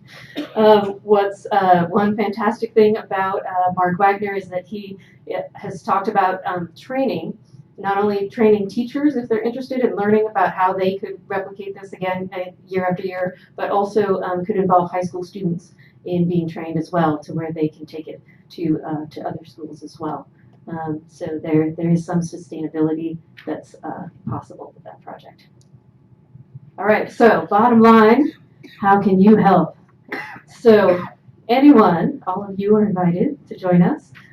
The entire community is invited to join us to be an Arts in MDUSD Schools champion. And the way that you can do that is you can donate at mdedf.org, you can volunteer out at a school site, and just connect us with anyone who you think may be interested in being connected, a potential funder, artists, friends, alumni from MDUSD schools may be very interested in supporting this kind of thing. So our fundraising, to give you a little sneak peek into our plans that are coming forward, our fundraising is a two-tiered plan. On the one hand, we're soliciting and building relationships with major donors and with businesses. But on the other hand, we have a real grassroots campaign, and that is all together now. Anybody and everybody can be a part of this and join this team to really support all students in all schools. And we'll be launching that very soon. And what we have just created is a couple of thank you gifts for any donor. If you donate at any amount, it could be a couple of bucks, literally, you get your MDUSD sticker that shows that you've joined our team. And that you're a part of this too, because together is how we can really make a difference here. And then if you donate a little bit more, if you can handle $50 or more, then you get our fabulous car magnet. And I have these today, if anyone would like to. I could actually give you your car magnet. But you'll start seeing us out in the community more. We'll be out at events and at meetings, at Rotaries, at chambers, sharing the good works and the possibilities that we have in our schools, because we really can. If we all come together, we can make sure that every student has access to arts in our schools, and moving forward, access to quality math and science and all of those things that we really want to have available to all of our schools. So I want to thank you for working as a district, working with our foundation to help us understand what the priorities are of the district and how we can help. And I look forward to working with you ongoing. And I have our remit envelopes here if anyone wants. We each got one. So thank You did? Yes. Okay. Someone's on their job. Oh, and I want to introduce who else is here. Is Matt Lovett is our treasurer from the foundation. And then, of course, on our board is Dr. Meyer and Trustee Mayo as well. So thank you both for all of your time. Thank you, too. I just have a quick question for you. Thank you very much for that presentation. So you may have not gotten to this yet, but will there be, or is there some information for artists who might be interested in participating? What it involves, or it'd be nice to be able to direct people to something on the website or give them a hand on something to say this is how you might be able to participate or support. That is such a great idea. So far, we have our programs committee of the foundation that people can join and bring ideas to. We're actually meeting tomorrow night at Wren Avenue at 7 o'clock if anyone is interested. But in general, people can just email at this point. They can email info@mdedf.org, and we'll connect with them about the steps to take to move forward. Essentially, what they'll need to do is, contract with the school district. So they'll need to get their background check and their fingerprints, which are very important these days, and then move forward in that way. I was excited to see you're adding the performing arts as well. And I was just sort of showcasing that Clayton, where I live, they have a little community theater out there run by a former drama teacher. And she does a summer institute for kids, and that just started connecting in my head that you have a lot of these kind of people out there when you get into the performing arts who'd be probably really good partners for summer performances. So that was exciting to see. Yes. Yeah, and if you have any particular names of people that might be interested, we'd love to connect with them with our programs committee as well. Some of our schools have incredible drama opportunities in the summer and during the school year, but not all of them do. Well, what's nice is you're trying to bring in other voices besides just the teachers. You're bringing in actual artists or actual performers, and that they work with their teachers all year, but now you have a different voice and a different experience for the kids. So I think that's what I really appreciate there. Yeah, and you'll see on the free resources is also the San Francisco Opera that will come out and do opera a la carte at the school. There's a number of those opportunities for students as well as connecting in Concord with the B8 Theater. That's an up-and-coming theater opportunity right in downtown Concord that not everyone has heard of yet. So it's really exciting to be working with the cities and the local artist groups. The Concord Art Association does have a fundraiser coming up on April 10th. They're having a pasta feed. So if you want to support them, they have been joined our program committee. Sandy Sherwood, who's their president, has been working very closely with us, and because they have a number of artists that really do want to get involved in our schools, and they're just trying to figure out what the best way to do that is. Is it a mural? Is it what does that look like? And so they're actually looking at a couple of things as their first steps that are in the works right now. One is they want to showcase student art at galleries in Concord. So they're looking at possibly doing one at the Raquel Almaral Gallery, and so figuring that out. And then the other thing that they're looks like they're going to roll out this summer is teacher grants. So if teachers have a need for art supplies or something very specific in the $100 to $300 range, they can apply for a mini teacher grant through the Concord Art Association, and we'll be sharing out that kind of information when it's available as well. Wonderful. Thank you. Thank you. Thank you very much. fact you have a treasurer is a good sign, means the money's rolling in, right? We like to think so. Okay.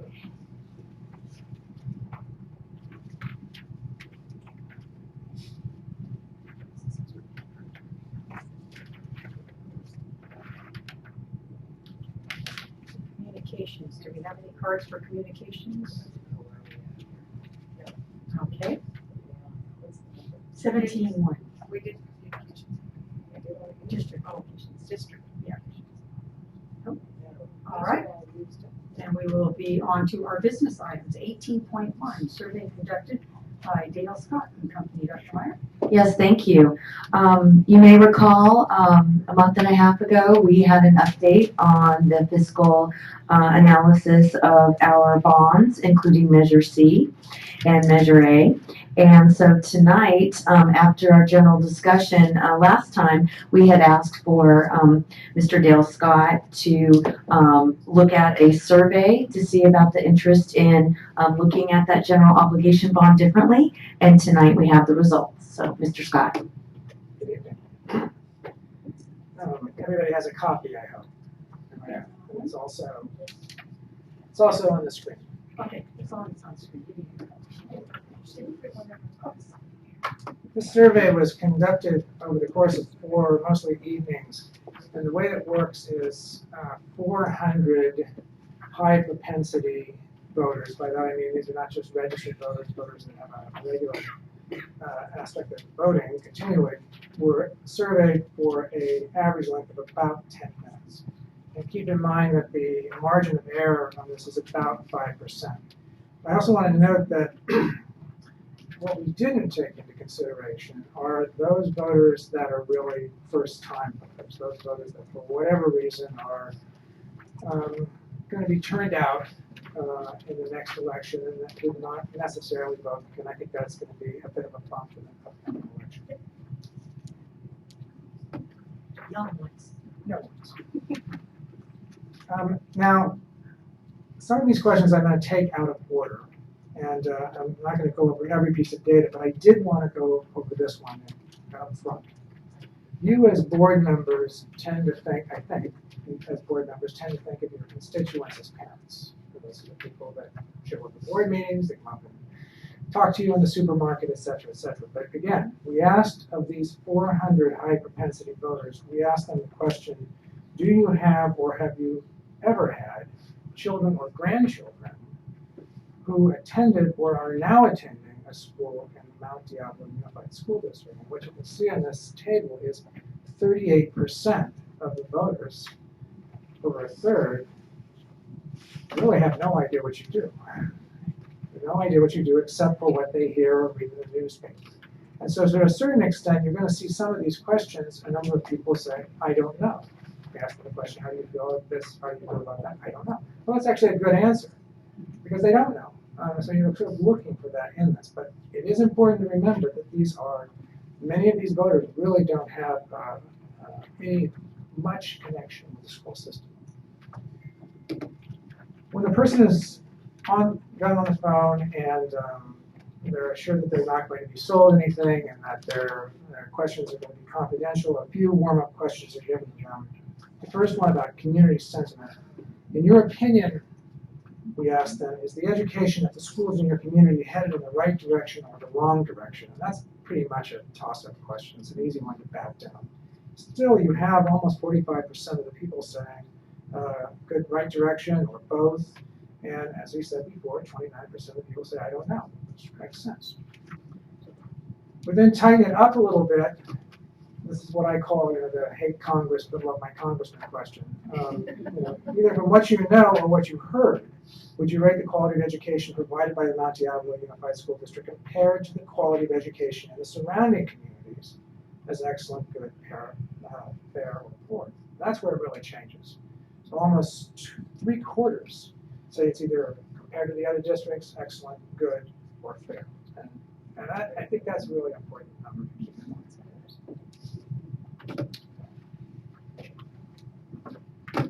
We're going to ask a number of attitudinal questions. Oh, I'm sorry, this is still on the district. Would you rate the quality of fiscal responsibility at the Mount Diablo UST compared to the quality of fiscal responsibility in surrounding communities. And again, this is an easy one to attack for anybody who doesn't know anything, but it's just not there.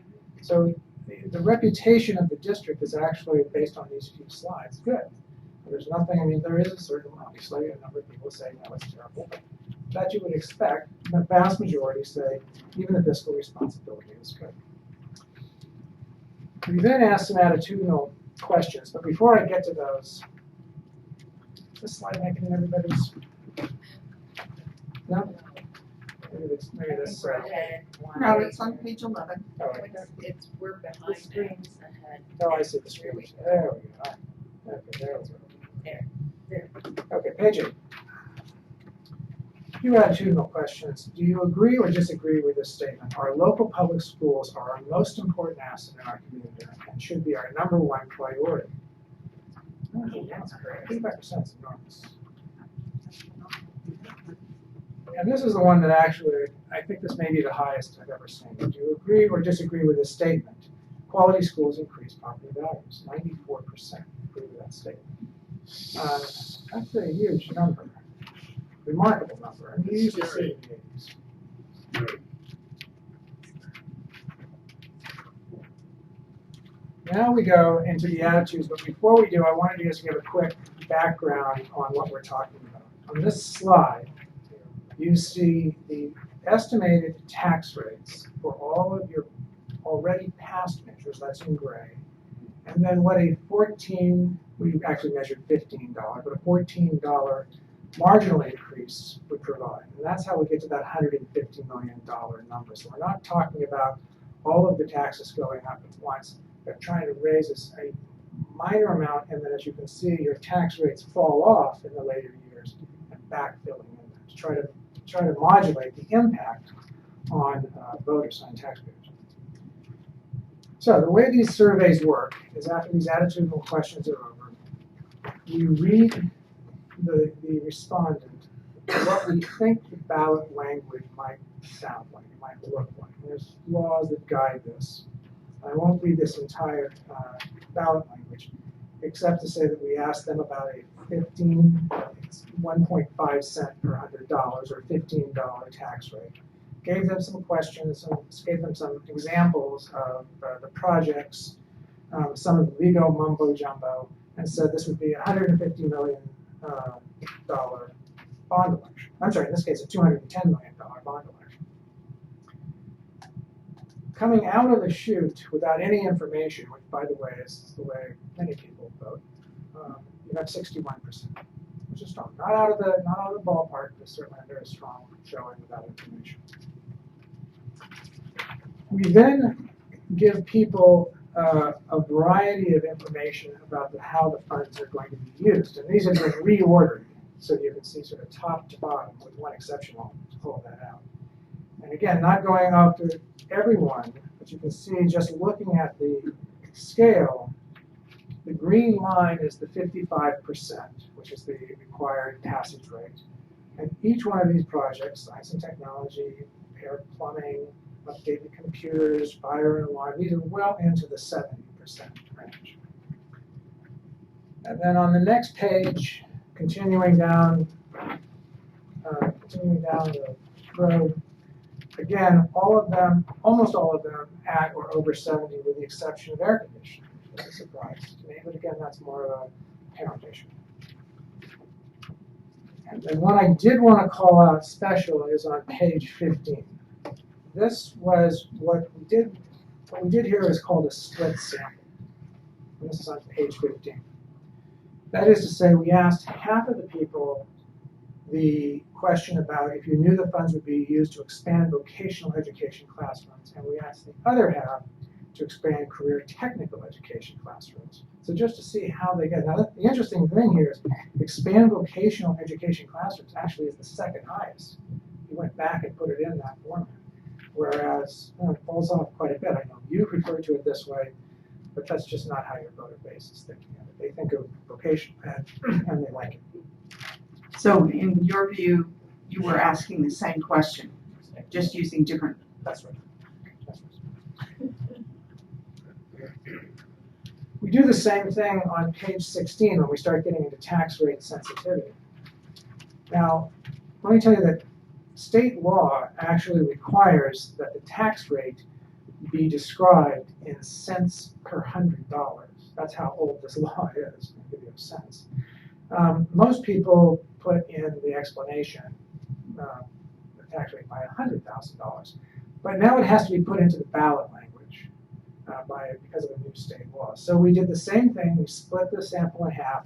Half of the people we asked 1.5 cents per $100. The other half we asked $15 per $100,000. Interestingly enough, the $15 did much better, which is typically what I don't see. Maybe this says something about the ability to do math. I'm not sure. But it did do much better, strikingly so. That was not the case, oddly enough, when we took that up to $25 on page 17. It reversed itself. Then it's, oh, I like 2.5 cents, but I don't like the $25. So the takeaway from this is there is a fair amount of tax rate sensitivity, either on cents or $100,000. Either way, when we start getting over that $20 rate, it definitely hurts.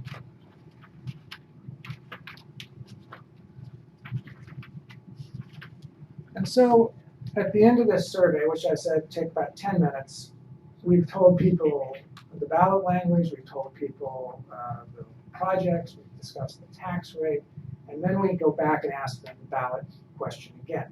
Now that you know a little bit more information, how would you vote into it? Often this goes down, frankly. It's not unlikely to see this come down, but in this case it goes up 2 points to 63%. So you're getting in that stronger range. There are two other pieces of information that I want to point out to you, which after that survey was done, we asked questions, and I put it at the end because I did not want it to bias any of the answers. And we asked people the following. In 2010, voters in your community approved a $348 million bond measure that funded school improvements throughout the district. Either from what you have heard or what you've read, would you agree or disagree with the following statement? The 2010 bond was well managed. This is very troubling. I mean, this is a troubling piece. You have 40% people that say they either strongly disagree with that statement or they somewhat disagree with that statement. So there is a lot of education that needs to be taken care of here. And I know the superintendent's going to talk to you about that later, I mean, not tonight, but in later forums. I think it's something you just have to get out in front of and deal with it. You can't just, honestly, I'll admit I was wrong. I was expecting this to be 2/3 saying, I don't know anything about it. But it's just not there. I won't say I told you so. I will say I told you so. You want to told me so. Okay. I get it. Secondly, we asked people, what is the main way you receive information about the Mount Diablo Unified School District? And again, this is very different for many districts. You have over 30% say it's a local newspaper. And honestly, there are districts in this state, they don't have a paper. So it's just not even a factor. But this is a big issue and an important piece of information to keep in mind. And then second, you would expect the second largest is Friends and Family. That's what you'd expect to see. So the paper was a shocker. I think it probably strongly correlates with the 40% who disagree with how good that the bond was well managed. I think that's a apt conclusion. So all in all, with a good solid 63%, I think you're certainly in that area of the decision process where going forward makes sense. I will say that you're probably going to want to think about how you get some information out to people about this before you take the action to get on the ballot. And that somehow needs to be addressed in some way, and we'll work on that later. But with that, I'd like to open up any other questions. Did you look at or ask any, is this the entirety of the survey? So you didn't ask any questions about the parcel tax, it was strictly about the bond number?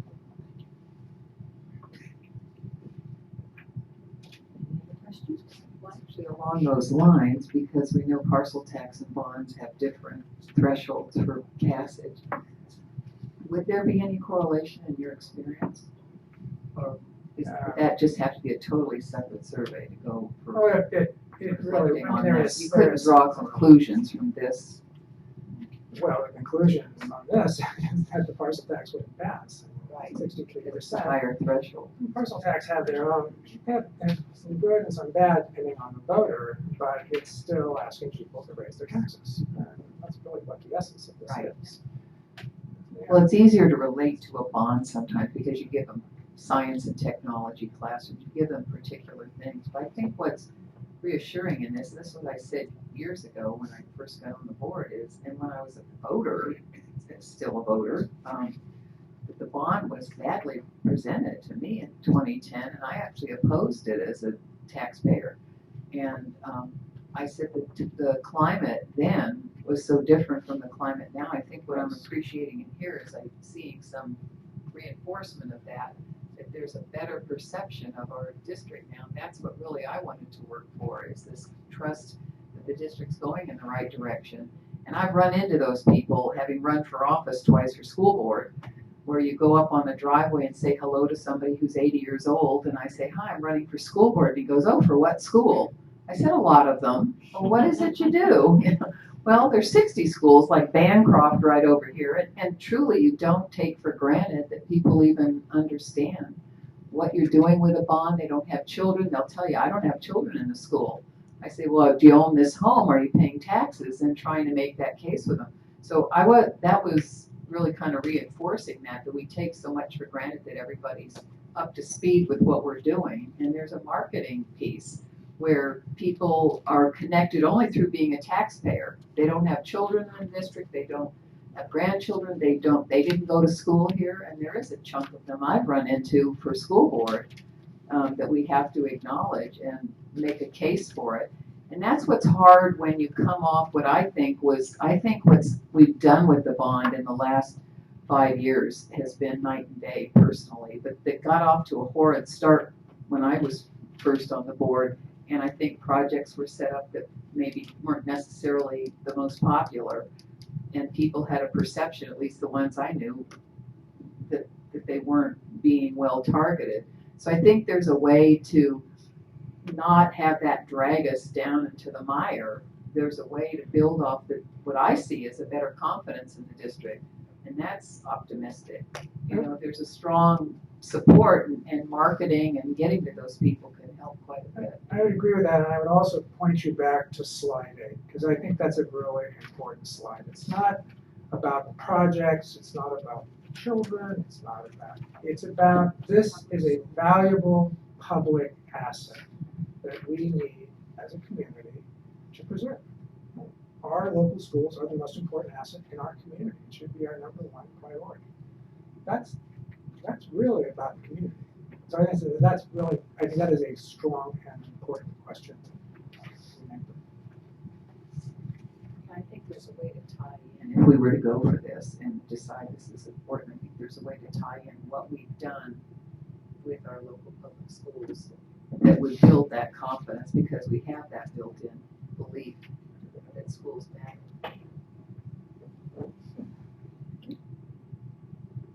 Great. Thank you for the information. Thank you. Public comment, is that appropriate? I don't have any speaker cards.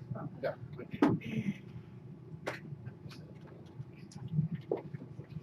Okay, go right ahead. Okay, George Fullmore, Concord. I'm a big supporter of public schools, but boy, I just, it scares me you guys don't jump on #9. I mean, are you accepting that your job is to increase property values? That scares me. Is that what schools are all about? We know that, but that reeks inequality, because if you want your schools to be great, you're really saying by definition I want the other schools to be not great. It's just eating us up in a society. I just can't, it doesn't seem like any of you are going to react to that. I'm just surprised. The other thing is the local newspaper one. I mean, that's a joke. We don't have a local newspaper anymore. In Concord, the city of Concord did a survey similar to this, and the leading one was the quarterly city activity guide, which has about 10 pages of city government information. And people said, that's where I get most of my information, you know, which was probably more accurate. So, I mean, I think the last time that the Contra Costa Times has had any story about this district, you know, it just, we don't have an education reporter. Those days are gone. So there's no way people, you know, get information about that. The Concord Pioneers is, you know, decent. It's got some good positive stuff, but it's not objective. It's not in depth. So it's the reality is people don't get information anymore. They're, you know, they're on these devices. They get little things and headlines and bits and pieces, but you know, and I know there's a district newsletter that, you know, is out there a little bit, but again, not a lot of press releases, not a lot of push of the stuff. It could be a lot more, but then how do you get it to people? They're going all different directions. A lot of them just about aren't interested. But gee, I just, you know, I'm very upset to see that that it's all about property values. It's just not a healthy society. So it's my comment on this. And also that, you know, you're just avoiding any kind of questions about, are the schools somewhat about, you know, generating equality? You know, we're trying to improve all of it as opposed to, you know, increased inequality. And I guess you have to do that with a bond thing, but ouch. Thanks. Okay, that was for information. Now we are on to, do you have a comment? I do. You're loud. I think number page 8 really says it for me, and I have to just share with the board whenever I hear about property values or student or schools hurting community because they're not good. I do take offense, and I believe instead this community asset question is what really hit the mark with me. We talked a lot about student voice and what students have been saying, and public education, and public education is a community asset.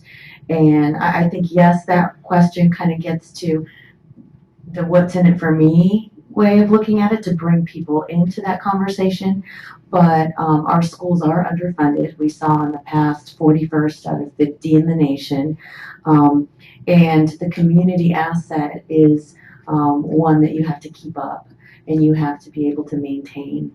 And I think California in general and districts in particular need to look at how they can maintain them, not to make one better than the other. I disagree with that.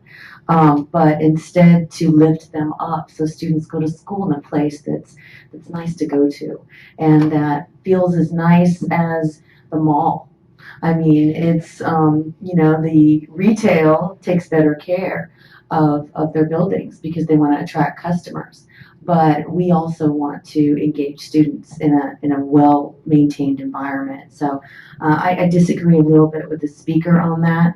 I think this question kind of reminds people, oh yeah, but the community asset question resonated much more with me. Well, for me, it's a survey with a specific thing in mind, and it's no different to me than different groups that will endorse someone not because they believe in what they're doing or because they think they're the one that's going to get elected. It's the same. It's a tool that you're using to see, is this something we want to move forward with, not an endorsement of our schools and how they're doing. Right. So that's what I value. That's how I judge it. It's not, I'm not going to lose sleep over. And I think there's optimism in that. If we can reach out to the community members who've never had children in our schools, who are of age 55 and older, because there's 46% in that age bracket, if we emphasize what we've done with all of the different bonds as far as improving the condition of our schools, and understand that the one group has no opinion in regarding to the voter support, that's 44%. We have a large group that we can inform and educate and convince about the value of our schools. So we are on 18.2 charter school facilities. And Mr. Ye is going to come up and talk to us about that.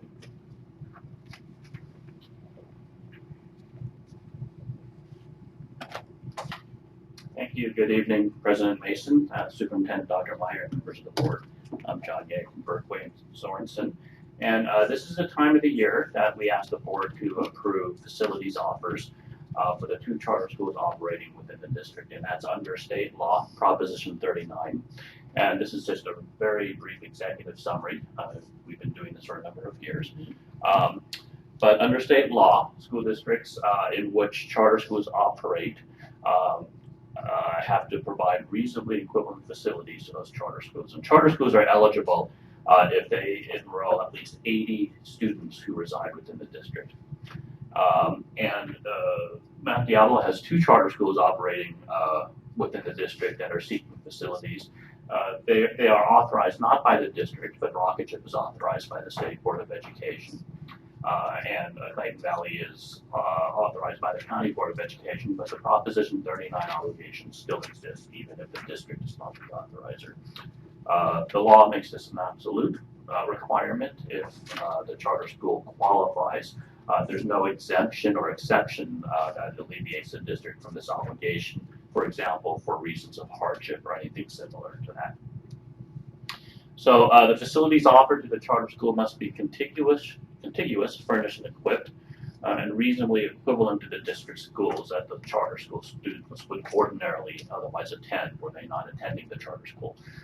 The obligation to provide facilities not only includes classroom facilities, but non-teaching space, specialized teaching space, and furnishings and equipment as well. And the state board has passed fairly detailed regulations to guide the district in how to make these determinations.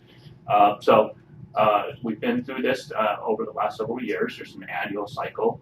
Proposition 39 recurs annually. It starts with the November 1st request for facilities and culminates in the final offer, which will be issued before April the 1st, and the charter school has until May the 1st to either accept or decline the offer. So we have requests from 2 charter schools, and this presentation will cover this and the next agenda item as well, which are both action items.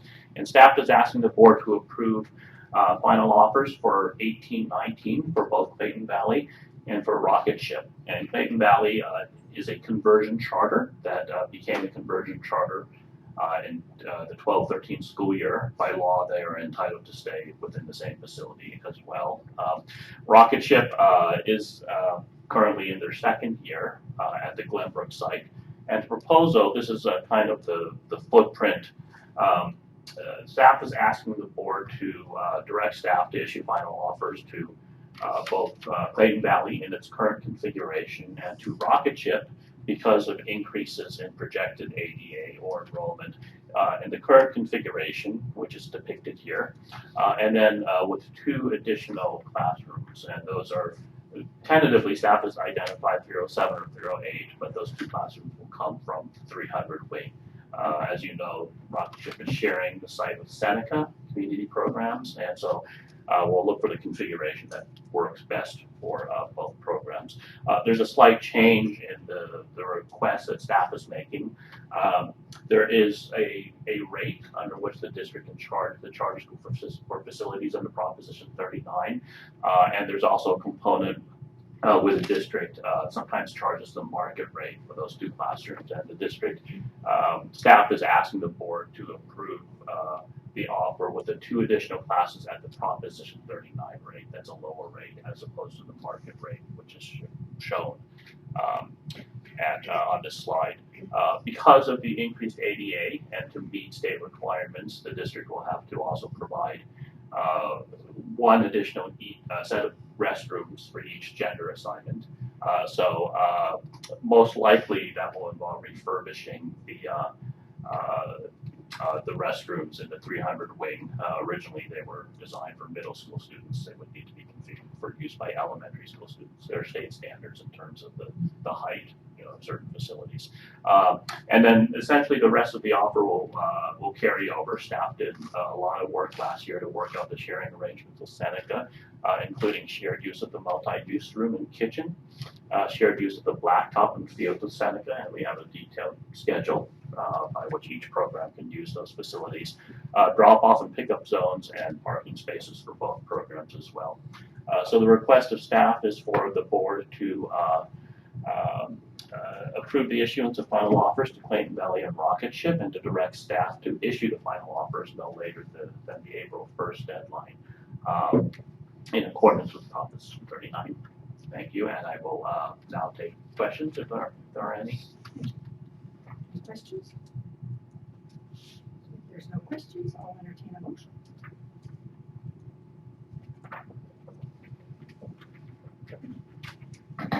So we're on 18.2, right? So, Madam President, I move that we approve the final offer of facilities to Clayton Valley Charter High School for 2018-2019 as was presented. Thank you. Second. Thank you. Hold on that one, and then we'll do the other one.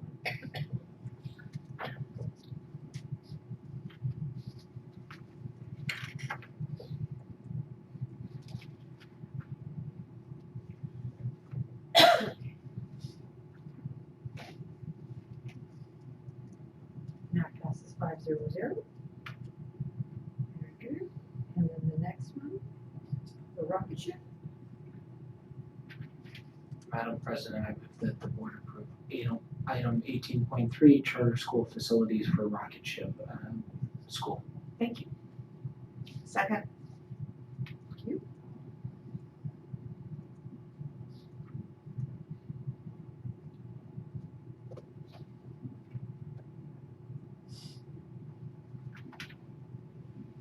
And that passes 5-0-0. Thank you, Mr. Yates. Thank you. We will issue the offers by the deadline. Thank you. Just a point of order, is it possible to get more information about that, what that was all about? Is that a new school? 18.3. It's just it's the Prop 39 obligation that we have to the charter schools that we serve every year. Oh, there, okay, I see. Okay. I thought it was something different. Thank you. And I would just ask if there are comments, we have yellow cards for public comment, and we can certainly pull them. We can provide them. All right. 18.4, public presentation of the initial successor agreement proposal for Teamsters Local Union 856 and Mount Dairy Unified School District initial successor agreement proposal to Teamsters for info. Yeah. I wanted to share with you that what you have before you for information are items that are rather detailed that bring forward the initial successor agreement. Some of them you will see upon reading are to align the former contract with current law. Some are things that we have initiated that we wish to look at cleaning up specific language. And then some are those that the Teamsters have initiated where they would like to bring forward a discussion.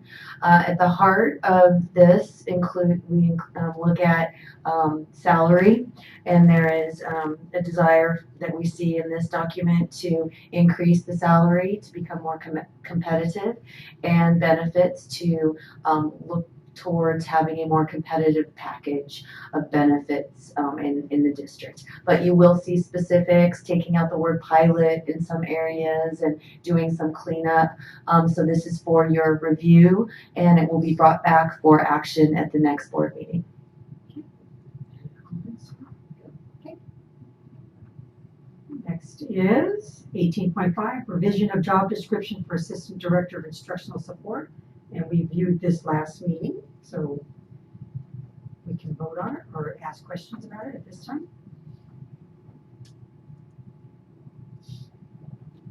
Madam President, I move the board approve item 18.5 revision of job description for Assistant Director of Instructional Support. Second. Thank you. I would just ask that on the agendas, because we've talked about this now, that the when the job descriptions come forward, we went through, how the language should be posted for the public as to what the board's looking at. But I think it's confusing when you say info/action. We've already passed the info stage. It really ought to be in 2 steps, which is information last time, action this time. Because otherwise it looks like it's We're seeing a flip of the coin Yes. at this point.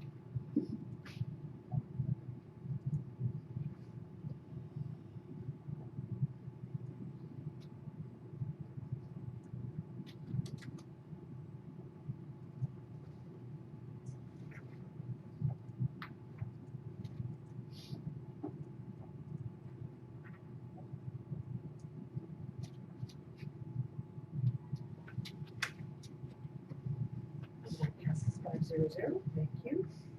And then the next one is for the curriculum specialist, which, again, we reviewed at our last meeting.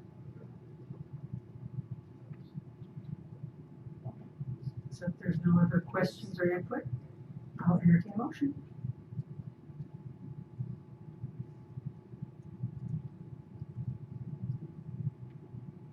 Madam President, I move that the board approve item 18.6, revision of job description for curriculum specialist.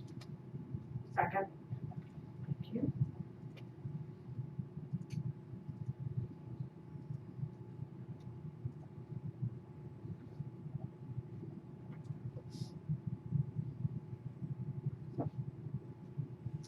And that passes 500.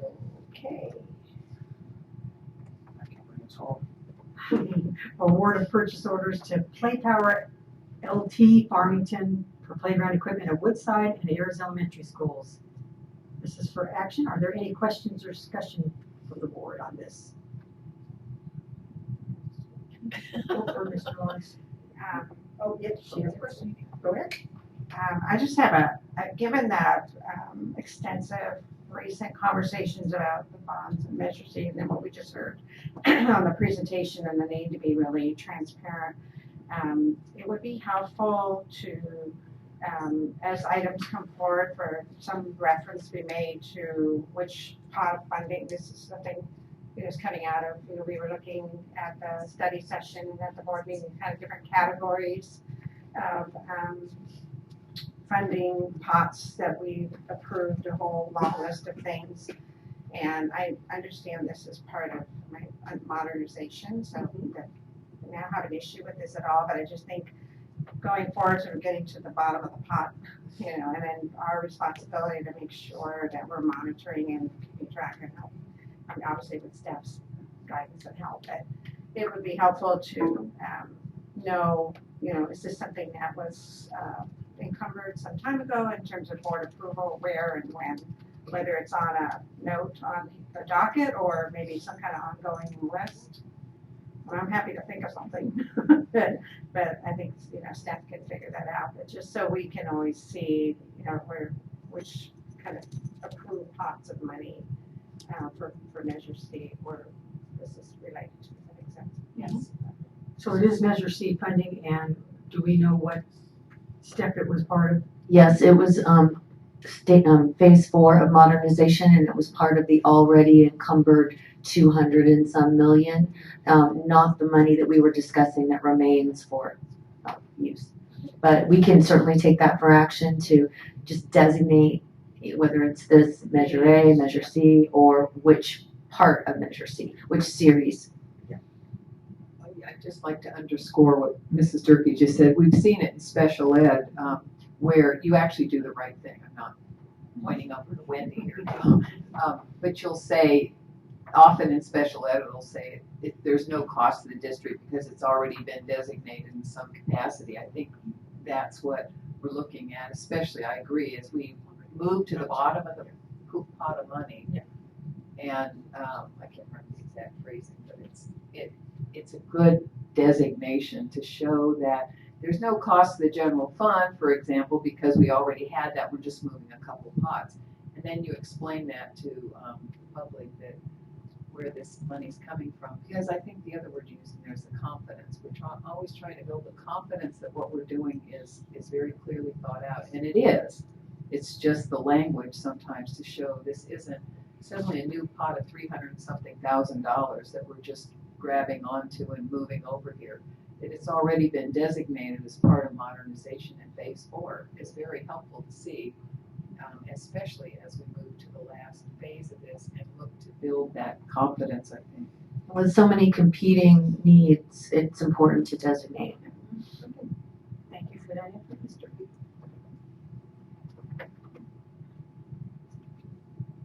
Madam President, I move that the board approve item 18.7, award of purchase orders to Play Power LT for playground equipment.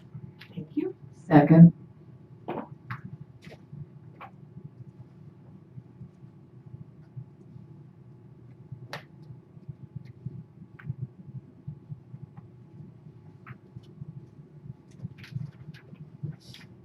And that passes 5-0. And with that, we are adjourned.